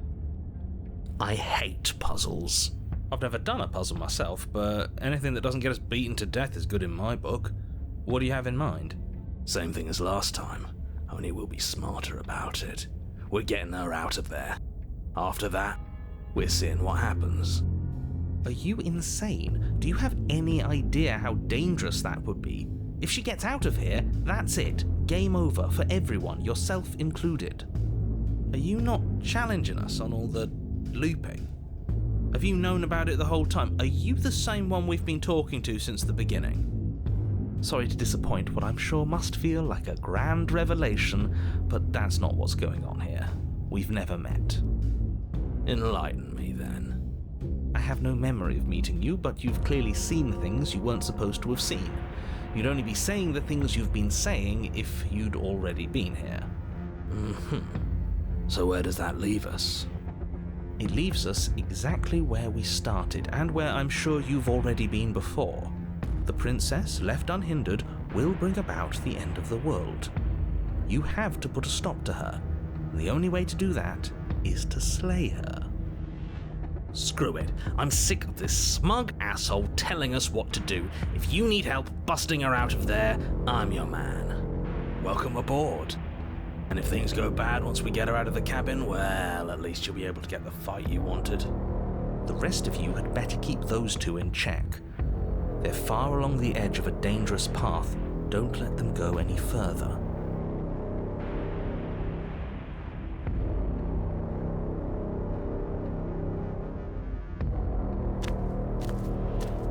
It isn't long before you find yourself at the end of the path, staring up the hill at the cabin.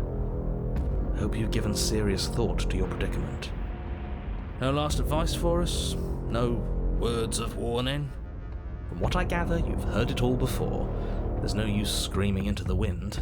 I don't know, screaming sounds pretty good right about now. I could use a little catharsis. There'll be time for that later. For now, you know what you have to do.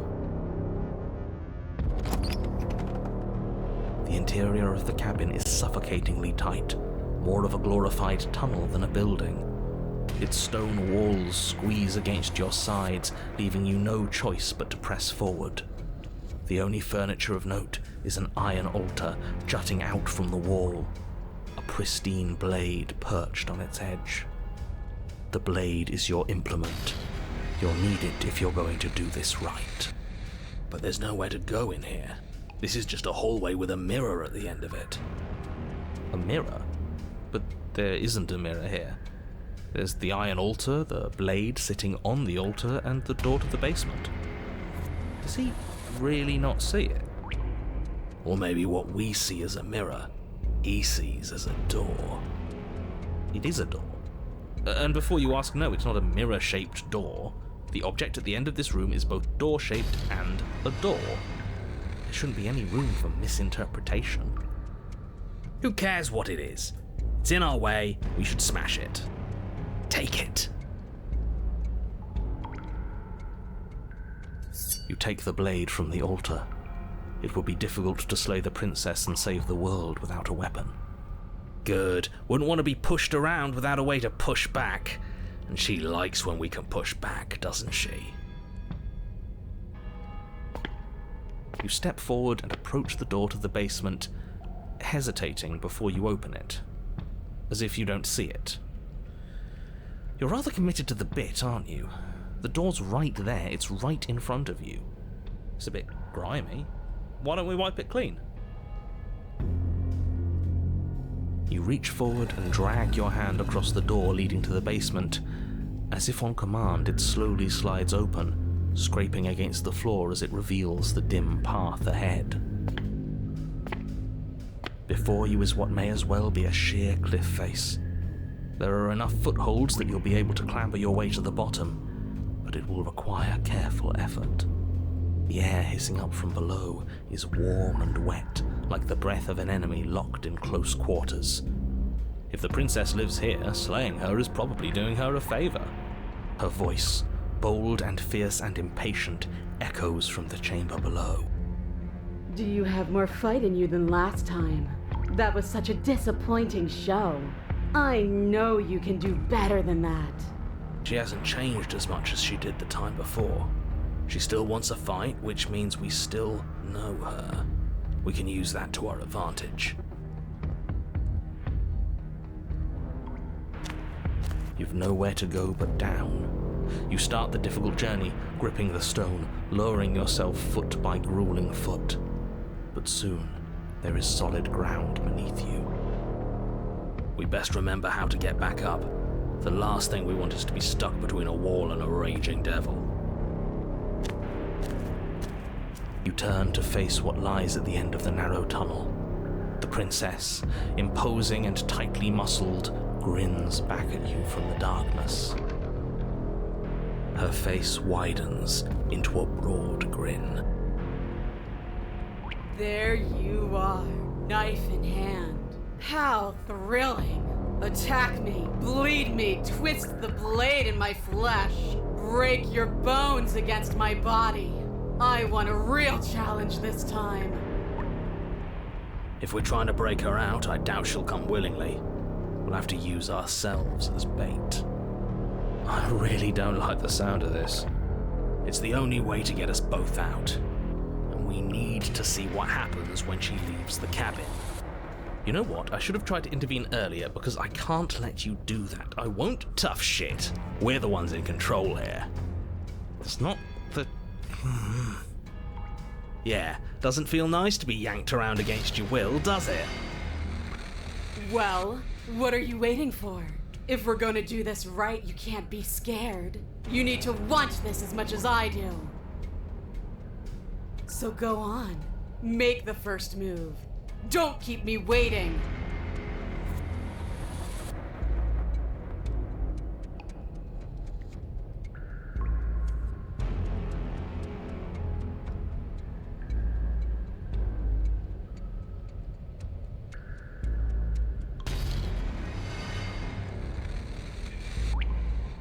You step forward, stopping just outside the reach of her chains. The princess scoffs. Oh, you're up to something tricky, aren't you? You're teasing me with what I want, but I'm sick of waiting.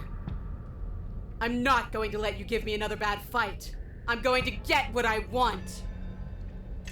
Bloody desire in her eyes, the princess rushes forward, ignoring her chains as they bend and snap. Okay, she's taken the bait. Now let's get out of here. Without hesitation, you turn back the way you came and scramble up the ledge towards the tunnel entrance. As you near the top, hands desperately clawing at jagged stone, you glance back. The princess is right on your heels. She doesn't bother to scale the wall as you do, instead digging deep into the rock of the cliff face with her fingertips in her rabid pursuit. Anywhere you go, I will follow. We're planning on it. You reach the ledge and hoist yourself up into the tunnel, the cabin door finally in sight, at once within your grasp and infinitely distant. What is all of this for? What's the point? You and I are always going to end in violence, so why bother to run? I know what I am. Why can't you be the same? You continue to the door. It'd be a real shame if it was stuck. Don't listen to him. Locks are nothing, just barrel through. No! Your skin hums tight with adrenaline as you burst through the cabin door and roll onto the grass. You bastard. You glance back at the cabin as the princess, singular in her desire to destroy you, explodes through the doorway. So, this is what the end looks like. What is this place? Where are we? This doesn't feel right.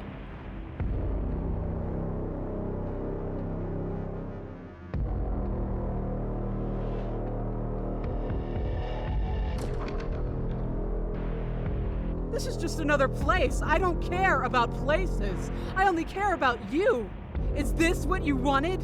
For me to see this? Fine then. I've seen it. Are you happy? Are you finally going to come back to me? Are we finally going to fight?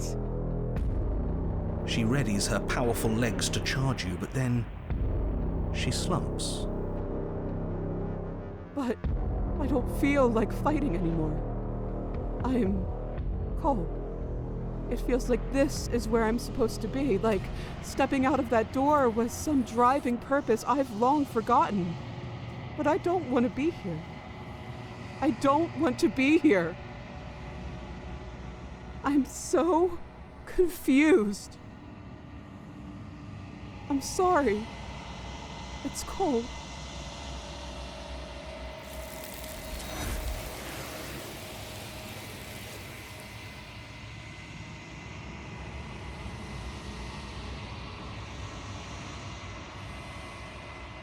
She's gone.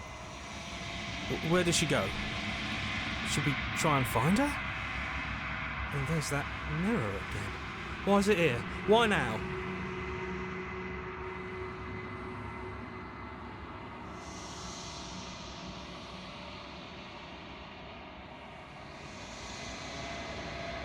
This doesn't feel right. It feels different. Final. You're right. Part of me wants the truth, but something stronger is holding me back. Fear. Screw the mirror. We just need to find the princess.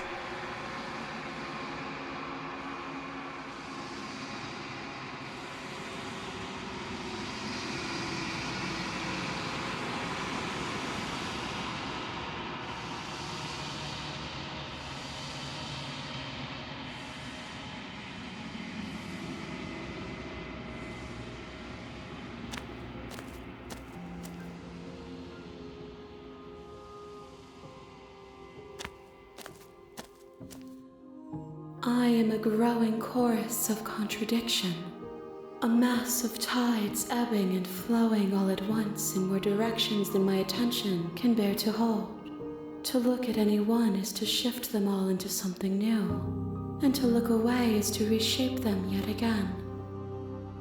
All of me is changing, and yet the rest of me is still the same.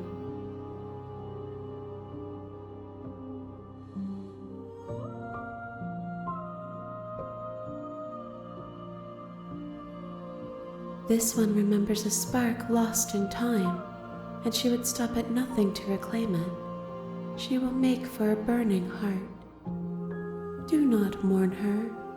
She has finally remembered what she thought she'd lost.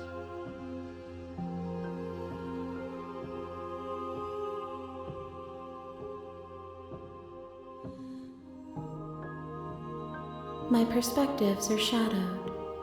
You have seen what I have seen, just as I have seen what you have seen.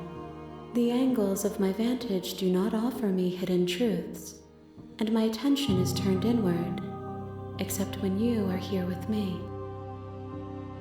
Perhaps this will change when our work is done.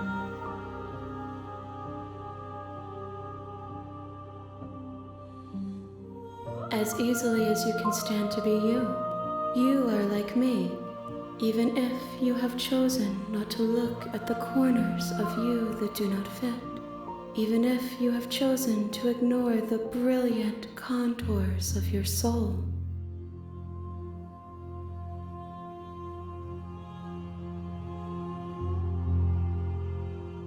It changes me, but it doesn't make me worse, nor does it make me care for you any less. Does it make you worse? Do you resent me?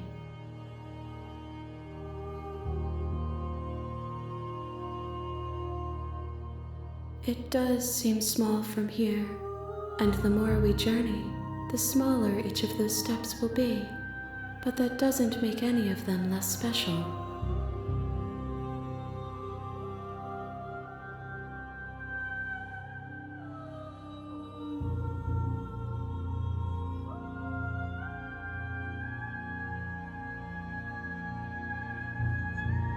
The desires of my multitude thrive in endless competition with themselves, but none of them rise above their dance to influence me. I yearn for what I have always yearned for, our awakening. Other desires shrink in the light of knowing you and knowing me.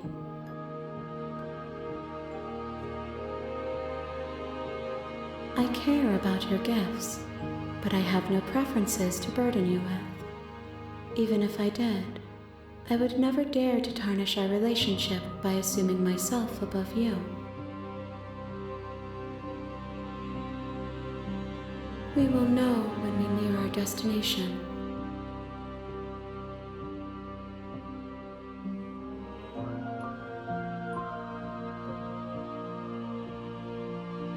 I will be here when it is time for us to meet again.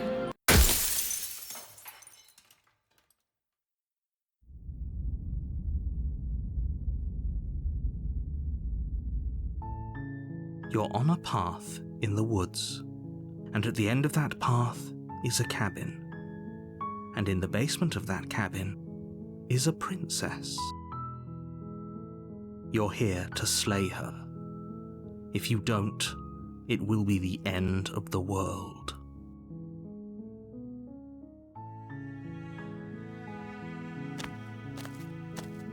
You make your way up the short path.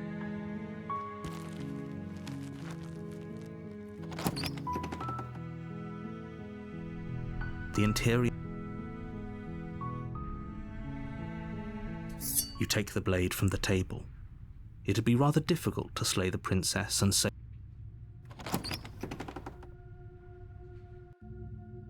The door to the base. Good. You're still listening to reason. Then why did you bring a knife with you? How about you drop it, and then we can chat? She makes a compelling point. What if we just dropped the blade and talked? Look at her. It's not like she's a threat. Don't you dare. It's fine. We can decide what we want to do after we talk to her. Maybe she really is a monster, but killing someone in cold blood isn't very becoming of us. The blade tumbles out of your trembling hands and drops to the floor with an unceremonious clang. Thank you. Maybe now we can just talk. Against your better judgment, you step forward to speak with the princess face to face. unarmed. We'll be fine. I don't know what you're hoping to accomplish here, but I can assure you there's no reasoning with her. Just make sure you don't forget about the blade on the floor. You're going to need it. So here we are. What an awkward start to a relationship.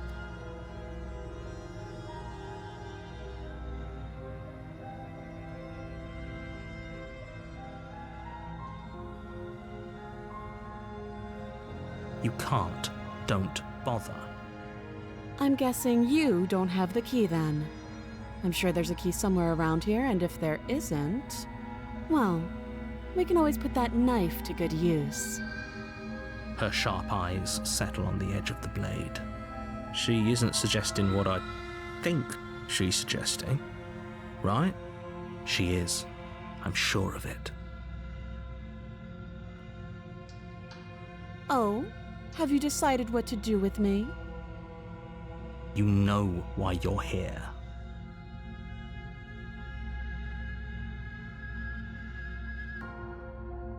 Oh, you have to be kidding me.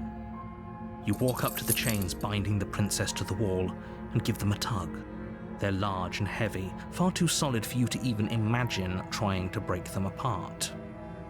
If you don't have the key, maybe you should go looking for it. I'm sure it's somewhere upstairs. Doubtful. Whoever locked the princess away down here intended for her to never see the light of day. They wouldn't have just left the key to her chains somewhere in the cabin.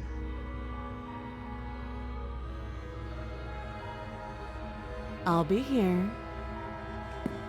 You attempt to make your way out of the basement, but the door at the top of the stairs slams shut.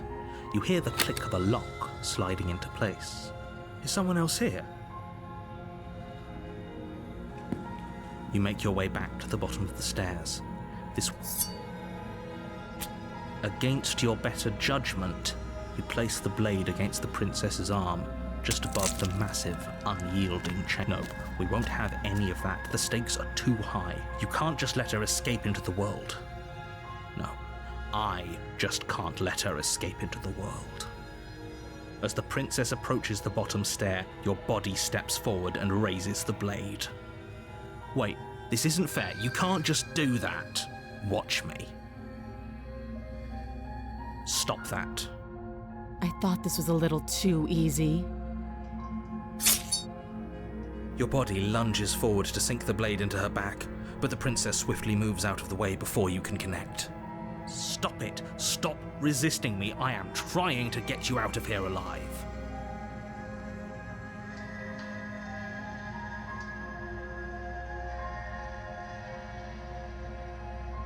Thank you. You swing your arm towards her throat, the blade singing through the air. But she's ready for it. She grabs your arm, her grip like a stone vice. You drop the blade, pathetically. She lets go, and faster than you can react, rears back and hits you with a bone-shattering haymaker. There's a ringing in your ears. You're fairly certain you can feel bone grinding against bone where she fractured your jaw, but your body isn't allowing you to feel much right now, adrenaline coursing through your system and numbing your nerves. You fall to your knees. You're barely able to bring your trembling arms up to defend yourself before she hits you again. Every blow is as punishing as the first. You feel bones shatter with every impact, unknown ruptures blossoming with blood somewhere inside of you. You poor thing. I'll go ahead and put you out of your misery. She places a confident heel on your chest and pushes you down to the ground. Her knee falls to your throat, your windpipe crushed beneath a weight you didn't think her slight form could possibly possess. It can't just end like this, right? I'm sorry, but it's over. Everything goes dark, and you die. You're on a path in the woods, and at the end of that path is a cabin. And in the basement of that cabin is a princess. You're here to slay her. If you don't, it will be the end of the world.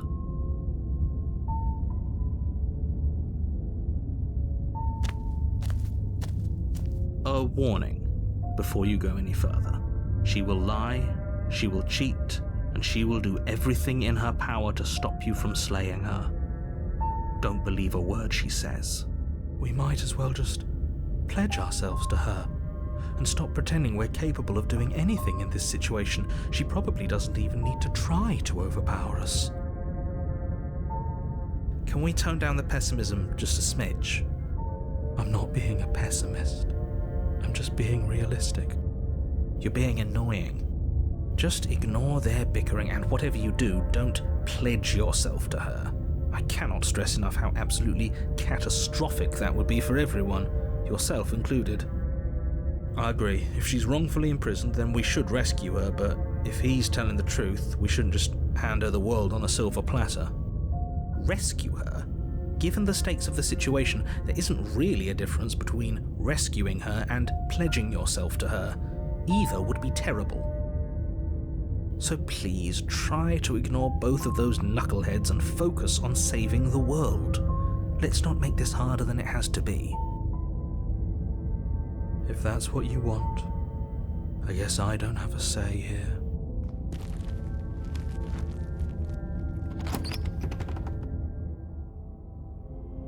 The interior of the cabin is larger and more grandiose than its humble exterior would suggest. The only furniture of note is a massive marble altar with a pristine blade perched on its edge. The blade is your implement. You'll need it if you want to do this right. Why do we feel so small? We don't feel small. We are small. No blade this time. Yeah. Maybe she'll be more receptive if we're unarmed. Blade, no blade.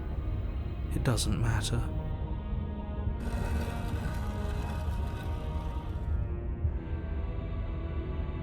The door to the basement creaks open, revealing a spiral staircase.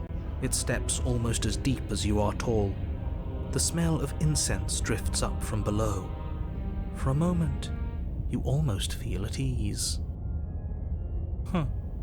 This is actually kind of nice. It's still a stone basement. If the princess lives here, slaying her is probably doing her a favor. Her booming voice rolls up the stairs. Is that a guest I hear? Don't linger on the stairs. Come down and witness me. You weren't kidding when you said it was booming. She wasn't like this last time.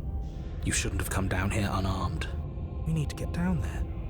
She wants us to see her. We need to see her. Should we be worried about your sudden change in attitude? Just a few minutes ago you were going on about how pointless everything was. Now you want to go down there. It doesn't matter what that little voice says. He's not the one making the decisions. Though if his ramblings get you to the princess, they get you to the princess. Making your way down the spiral staircase is a time-consuming and exhausting effort, every step requiring you to clamber over one edge before dropping to the next. But soon the end comes into view, and you tumble to the bottom, entering the vast, temple-like room beyond.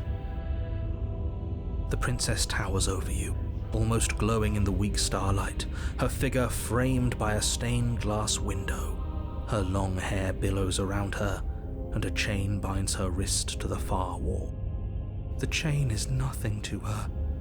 It might as well be a toy for all the good it would do. I told you it was pointless to resist her. The little bird has returned to me. I wonder what he wants. I see your hands are empty. You've already given up, haven't you? You aren't even going to try and kill me. How sweet. And more than a little disappointing. She's disappointed in us? Kneel.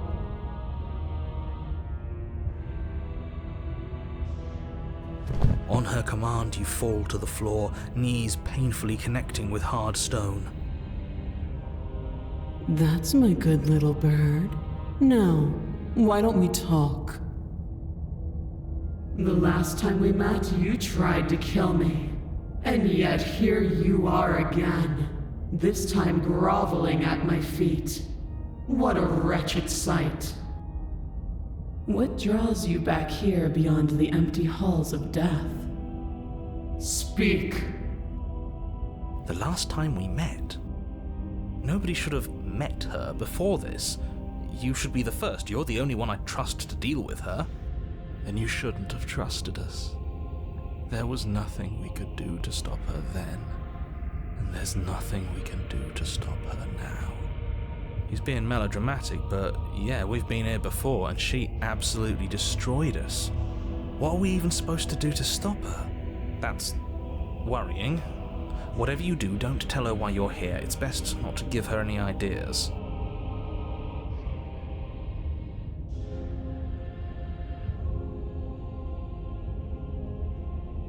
Do you think holding shut your beak is enough to stop me from prying it open? Do you think your skull can save your thoughts from being seen? Can she do that? There's nothing she can't do. Confused, meek, a chorus of submissive indecision. Is that why you came to me unarmed? It doesn't matter. All of it is easily brushed aside. And there it is.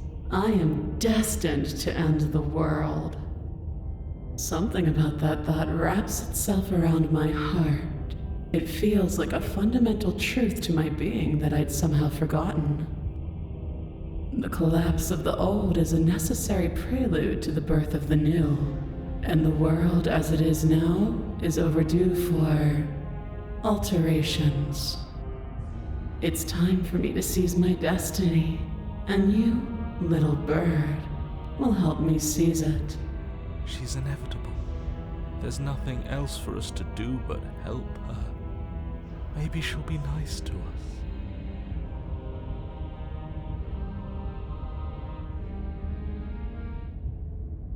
Your will was so easily broken. Am I that magnificent? All you need to do now is break my chains. If this is what you want, then I guess there's not much else for me to say. No, you can't just give in to her. Not when the stakes are so high. Not when you're so close. I won't let you do this. There's still something in the way. A greasy film inside of you where it doesn't belong, trying to conceal you from me. Is that a person? No, it used to be a person. It's something different now. An echo. Is she talking about you? That's impossible.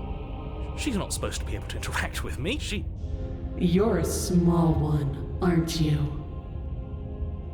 A shriveling little worm stretched beyond its limits, trying to control things that it can't understand. No. What are you talking about? I don't care what you are. You're mine.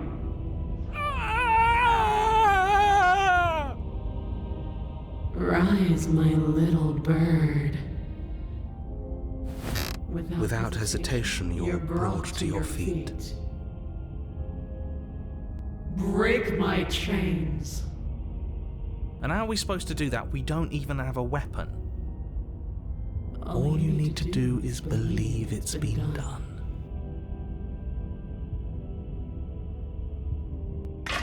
Her chains shatter, and the cuff falls from her wrist. She is loose, and the end is upon us. What a good disciple you are. Come, it's time for us to leave.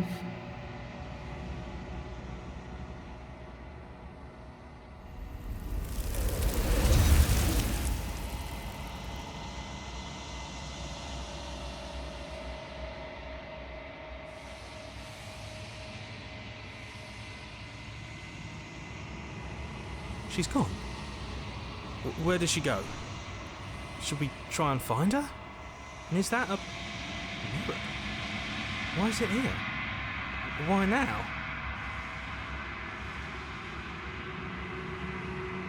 This doesn't feel right. It feels different. Final. I don't want to look at us.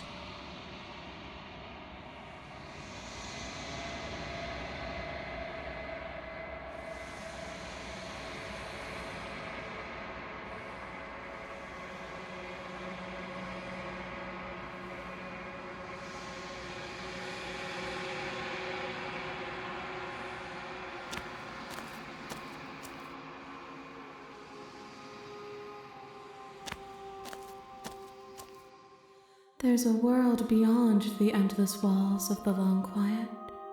We're supposed to be there. Do you know what we'll find out there?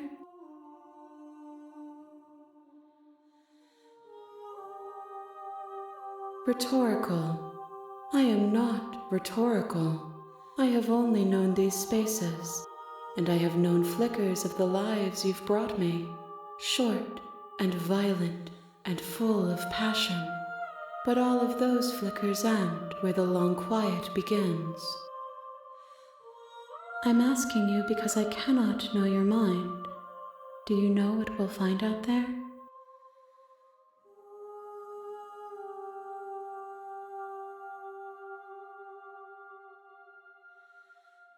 There is a warmth and sadness in me at the thought of people.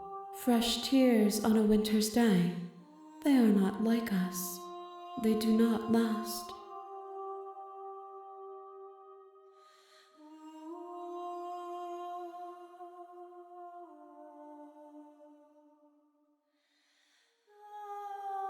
No, their thoughts are quiet. Do you think your narrator lives in the spaces beyond?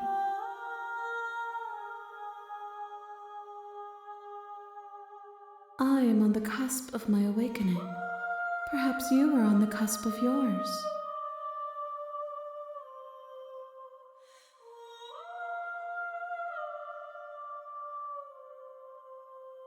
We are real. Nothing is an idea that dwells in the absence of something. But nothing cannot exist on its own.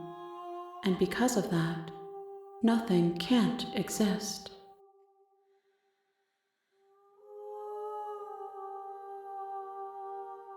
This one is dominance, a figure capable of bending everything to her will. She will make for an overwhelming heart. Do not mourn her, for she would not be able to mourn you. One, whatever you bring me next will be enough, and then gravity will pull the others back to me. I will be singular. A final multitude.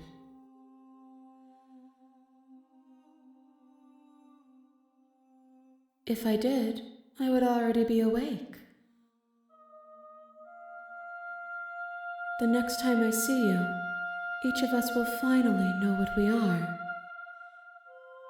I will be here, waiting for you.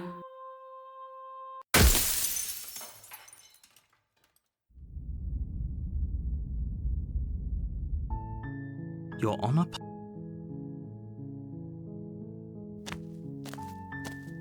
You make...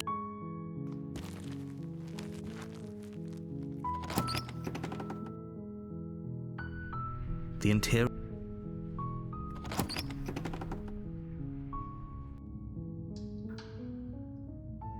Good. You're still...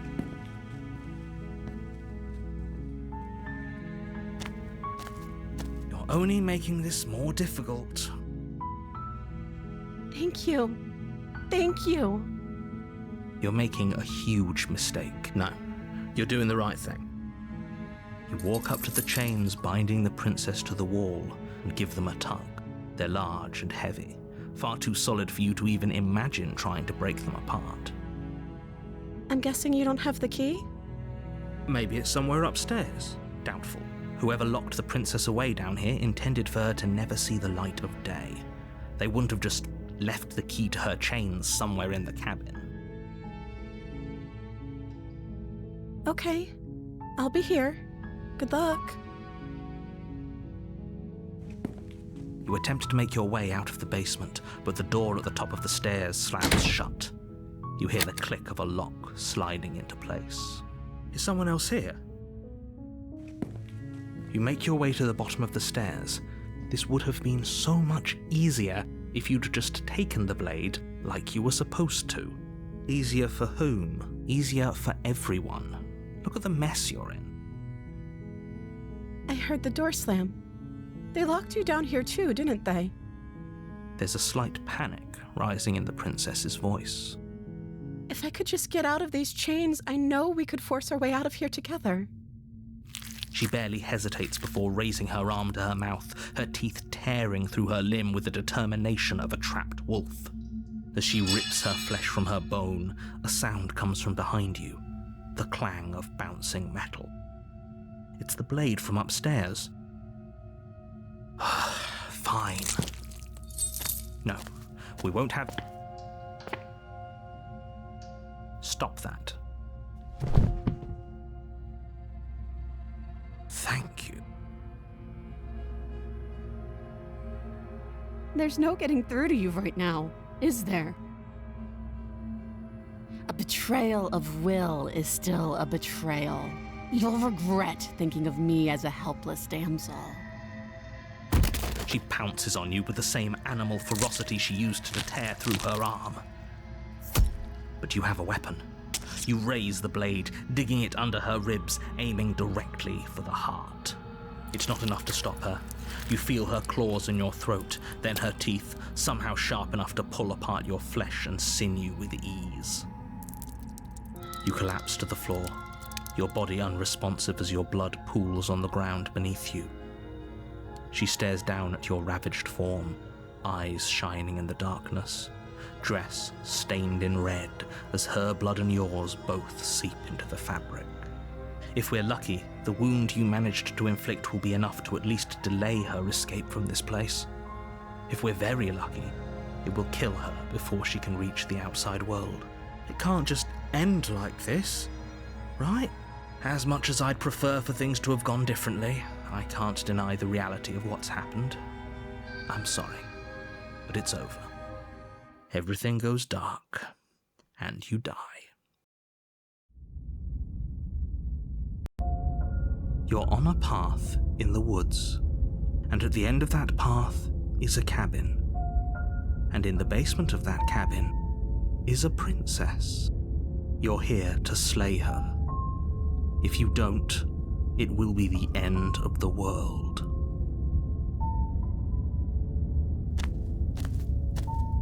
A warning before you go any further. She will lie, she will cheat, and she will do everything in her power to stop you from slaying her. Don't believe a word she says. Don't worry, you can trust us to get the job done.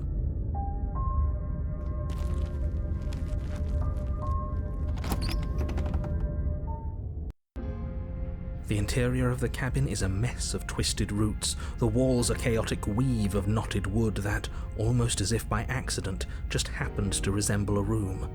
The floor is damp and earthy, and the only furniture of note is a slab of mud in the shape of a shelf, with a pristine blade perched on its edge. The blade is your implement. You'll need it if you want to do this right. No blade. I hope you know what you're getting us into. It'll always be here if we need it. Sure, that was also true last time and we still died, but we definitely know what we're doing this time. The door to the basement creaks open, revealing a staircase dug into the muddy earth below. The ceiling is thick with roots that hang like locks of tangled hair. The weak starlight from the cabin windows behind you can barely penetrate the gloom here, only illuminating the edges of an opening below. It shines in the darkness like some kind of massive maw, waiting to swallow you up into the earth. The air smells of dirt and copper. It's thick and wet, as if your lungs are being coated in mud with each intake of breath. If the princess lives here, slaying her would probably be doing her a favor. Her voice skitters up from below. Something nasty finds itself on my stairs. Come on down. Don't be scared. I probably won't bite. Silence, I see. Don't think I've forgotten about you. I recognized the sound of your nervous little footsteps as soon as they came into my home. I know who you are, and I remember what you've done. She must have you confused with someone else. She seems friendly enough. Maybe we can talk our way out of this whole situation. You can't. Unless you slay her right away, she's going to break free and end the world. There's no reasoning with what she is. Look, I'm just throwing ideas out there. I like to think out loud. I'm the kind of guy who likes a discussion. Don't we want to hear what everyone has to say before making any big decisions? Do you want to hear what everyone has to say? Or do you just want to hear yourself talk? You need to stop lingering. Your task is to slay the princess, not endlessly debate about what to do with the princess. Fine. You're the boss. Thank you. You descend the basement steps, entering the dark room below. You can just make out the shape of the princess in the gloom.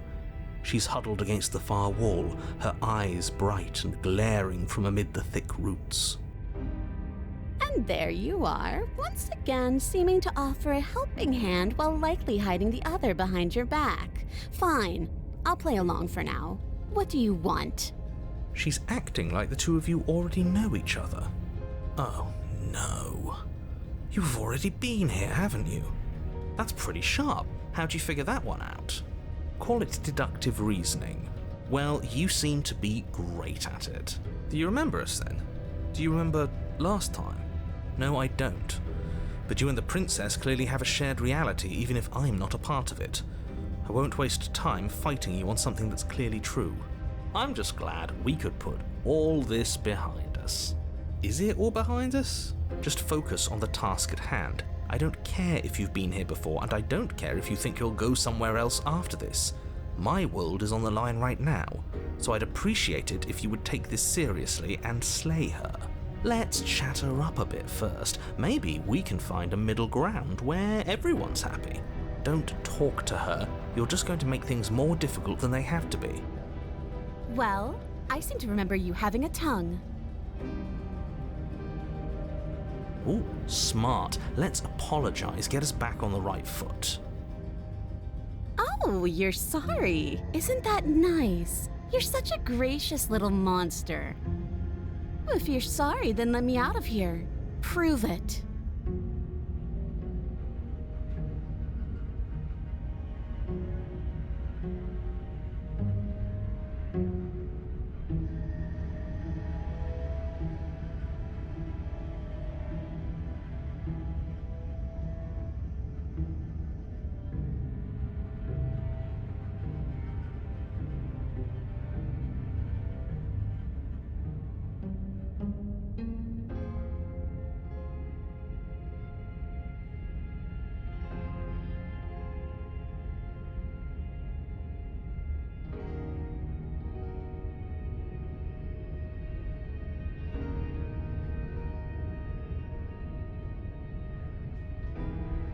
I suppose you didn't come into my hovel of your own accord, did you?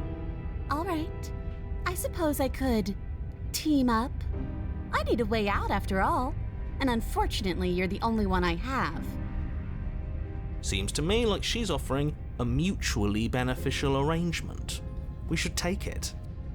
Do you know what the word mutually means? Because it sounds to me like she's offering an arrangement that benefits her and her alone.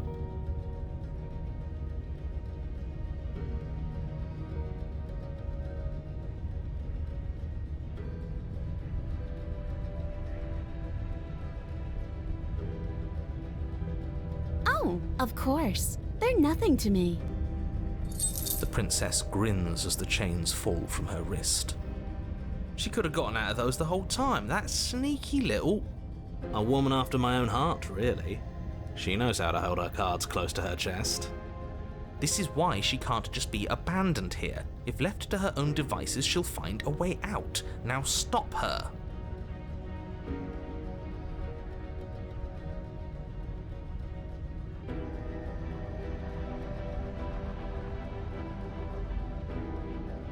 Yes, let's. She creeps forward, taking one cautious step at a time until you and she are face to face. She never breaks eye contact, even as the two of you find yourselves face to face. She's silent for a long moment, as if testing to see what you'll do now that she's within arm's reach. After you, darling. You're the one it lets come and go. It's best if I follow. Oh no, we can't have that. If anyone is going to turn their back on anyone else, she's going to turn her back on us. It shouldn't matter who leads and who follows. We're working together here. Well, if it doesn't matter, then she can go first. We may be in this together, but that doesn't mean we have to trust her. Somebody has to go first, and it might as well be us. We're the ones who broke her trust last time. You're talking a lot about trusting someone who, by her very definition, cannot be trusted. I don't know how many more warnings I have to dole out, but if you help her out of here, you're going to regret it. That's right, you're the one who's going first. Don't worry, I'll be right behind you watching every single thing you do. That's exactly what I'm worried about. You step onto the stairs and begin your ascent from the basement. The princess follows close on your heels, perhaps even a little closer than you'd like. You're only saying that because you want us to feel nervous. I do want those things, but I want them for a good reason. I don't need you to trust me for my sake, because I already know that I'm right. This is for you. Can we walk backwards up the stairs? I think that's the smarter idea. She can't sneak in and attack if we're facing her. No. The stairs are a bunch of overgrown roots. You'll trip and hurt yourself. But the princess is silent as you both continue the climb, and, in no time at all, the upstairs of the cabin is within reach. Isn't that a relief? We're fine. Nothing happened. You're not even going to wait until you're through that door to proudly claim your victory, are you? Why did you just say that? I think we know why. You feel something dig into your shoulder, sharp and piercing. The princess clawing at you and pulling you down with her full weight. Together you tumble back down the uneven stairs, your body and hers crashing against the unyielding wooden roots, until finally you both separate with a bone-shaking thud against the basement floor. You feel something pop. The princess lands against the far wall, gasping as she struggles to recover from the impact. You're still in shock, trying to get a hold of yourself. She grins as you continue to remain exactly where you are, cackling derisively as she watches you realize that you won't be getting up.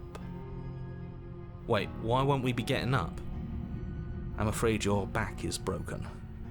One unlucky fall is all it takes, really, and you had several. You know what? I'll say it. That sucks. I don't like having a broken back. We were going to help her. Why? Why did she do that? It's what I would have done. Have you considered not being like that? Of course not. It's what keeps us alive. And yet here we are, paralysed and stuck with someone who hates us in the basement of a remote cabin. You must have known this was coming. The arrogance of turning your back to me after everything you've done.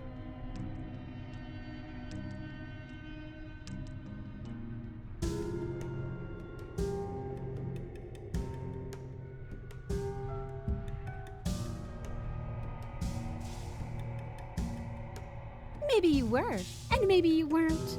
But even more than I wanted my freedom, I really, really wanted to hurt you. And you know as well as I that by our very natures, only one of us could make it up those stairs unscathed. Someone had to make the first move. Better me than you. See, this is why I wanted her to go first. I had this whole little scheme planned, where once she'd passed by the table upstairs, I'd have said, now pick up the blade and stab her in the back. And then you'd say something like, wow, that's an amazing idea that I never saw coming. Thanks for looking out for us. And then you would have done it and we wouldn't be stuck down here with a broken back. There's just one problem with that. And what's that? She was clearly planning to betray us. And if she was in front of us, she would have gotten to the blade first. Ugh, you're right, aren't you? I thought this whole thing was ironclad, but Really, it was doomed from the start, wasn't it? The princess's body twitches as she tries to get up. Ho ho ho! So she's got it as bad as us. Something inside me is broken. Isn't that a cruel twist of the knife? Isn't that so funny?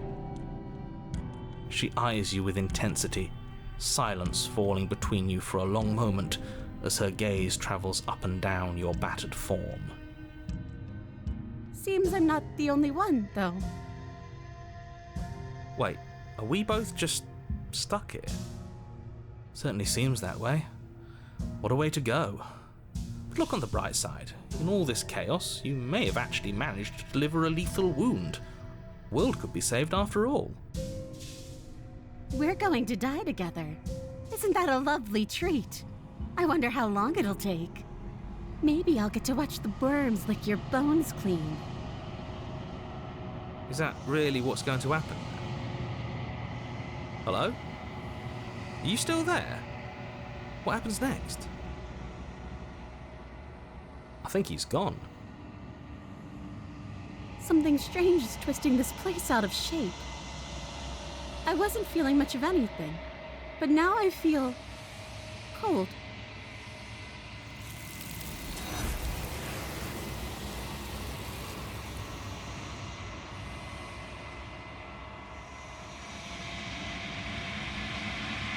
She's gone. Where did she go? Should we try and find her? And is that a mirror? Why is it here? Why now?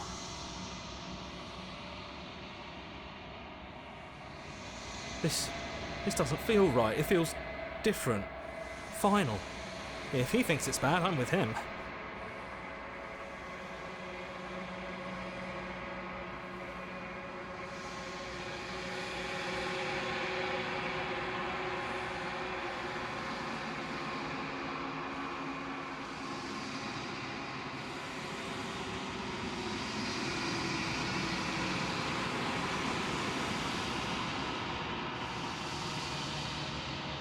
I think you know what I am.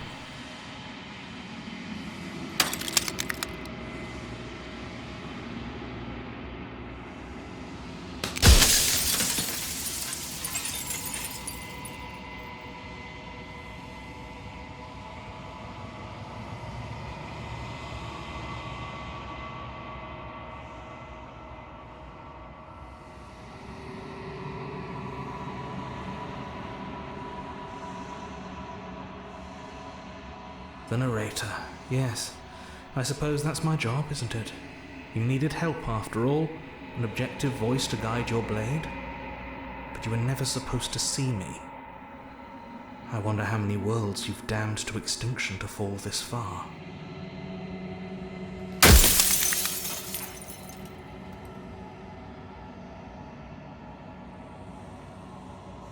I haven't, and that's by both necessity and design. This construct you're in exists in many places at once. Anytime you failed, anytime you thought yourself dead, it would restart and shunt both your consciousness and hers into another world. But you'll be awake soon, and then it won't be able to work like that anymore.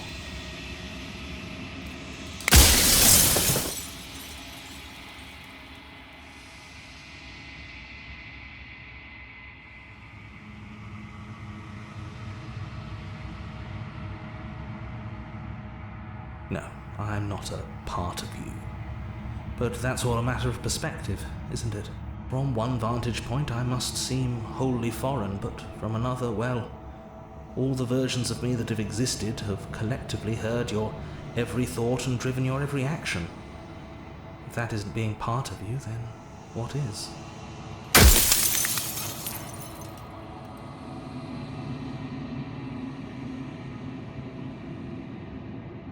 You're the long quiet, the god I made to rid the world of death.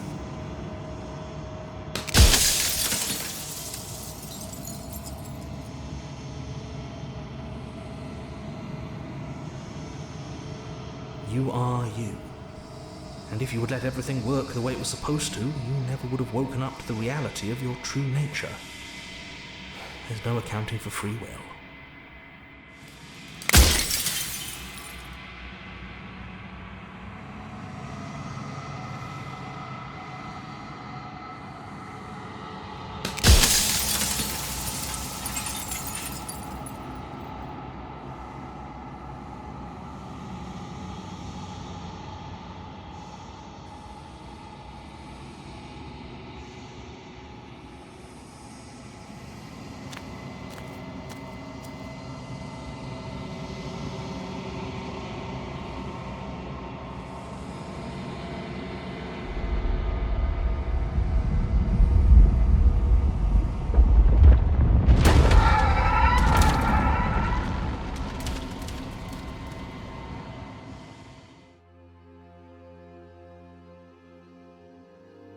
I can finally see you, and you can finally see me.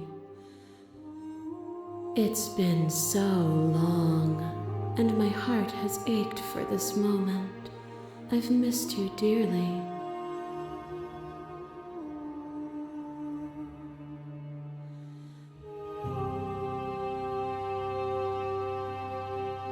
Names are their attempts to capture that which cannot be captured. They call me the shifting mound, a pale imitation of what I actually am. Ever the passive player, always reacting and never acting. But it's woven into your nature, isn't it? When the echo spun us from one into two, he gave you a choice and me a role to play. I am not death, but I contain it in my multitudes. So, will you attempt to destroy me and bring about a world devoid of death and the possibility of meaning? Or will you open the final doors to our liberation?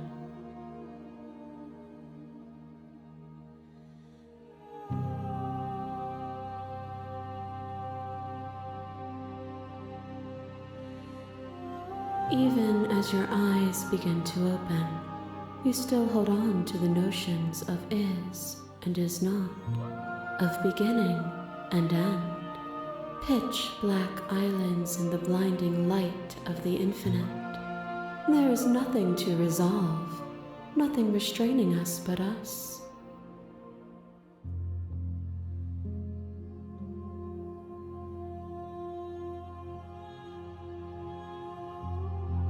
Of course I have a say in all of this.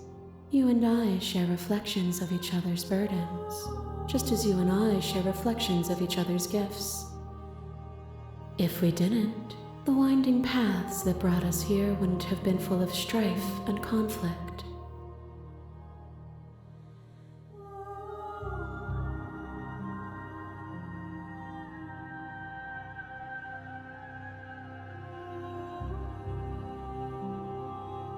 Nothing brings me greater joy than to hear those words. The final peace lies with you.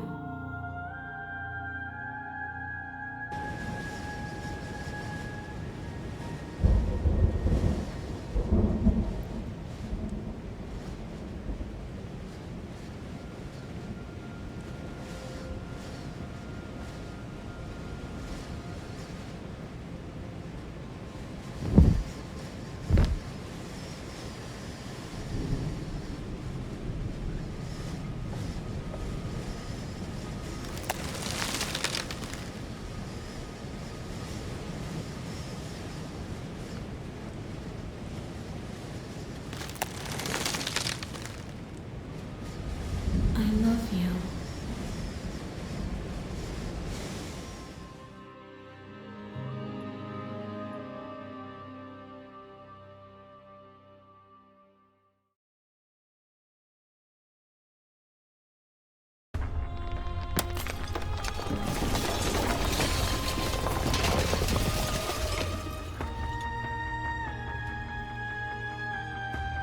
It's magnificent.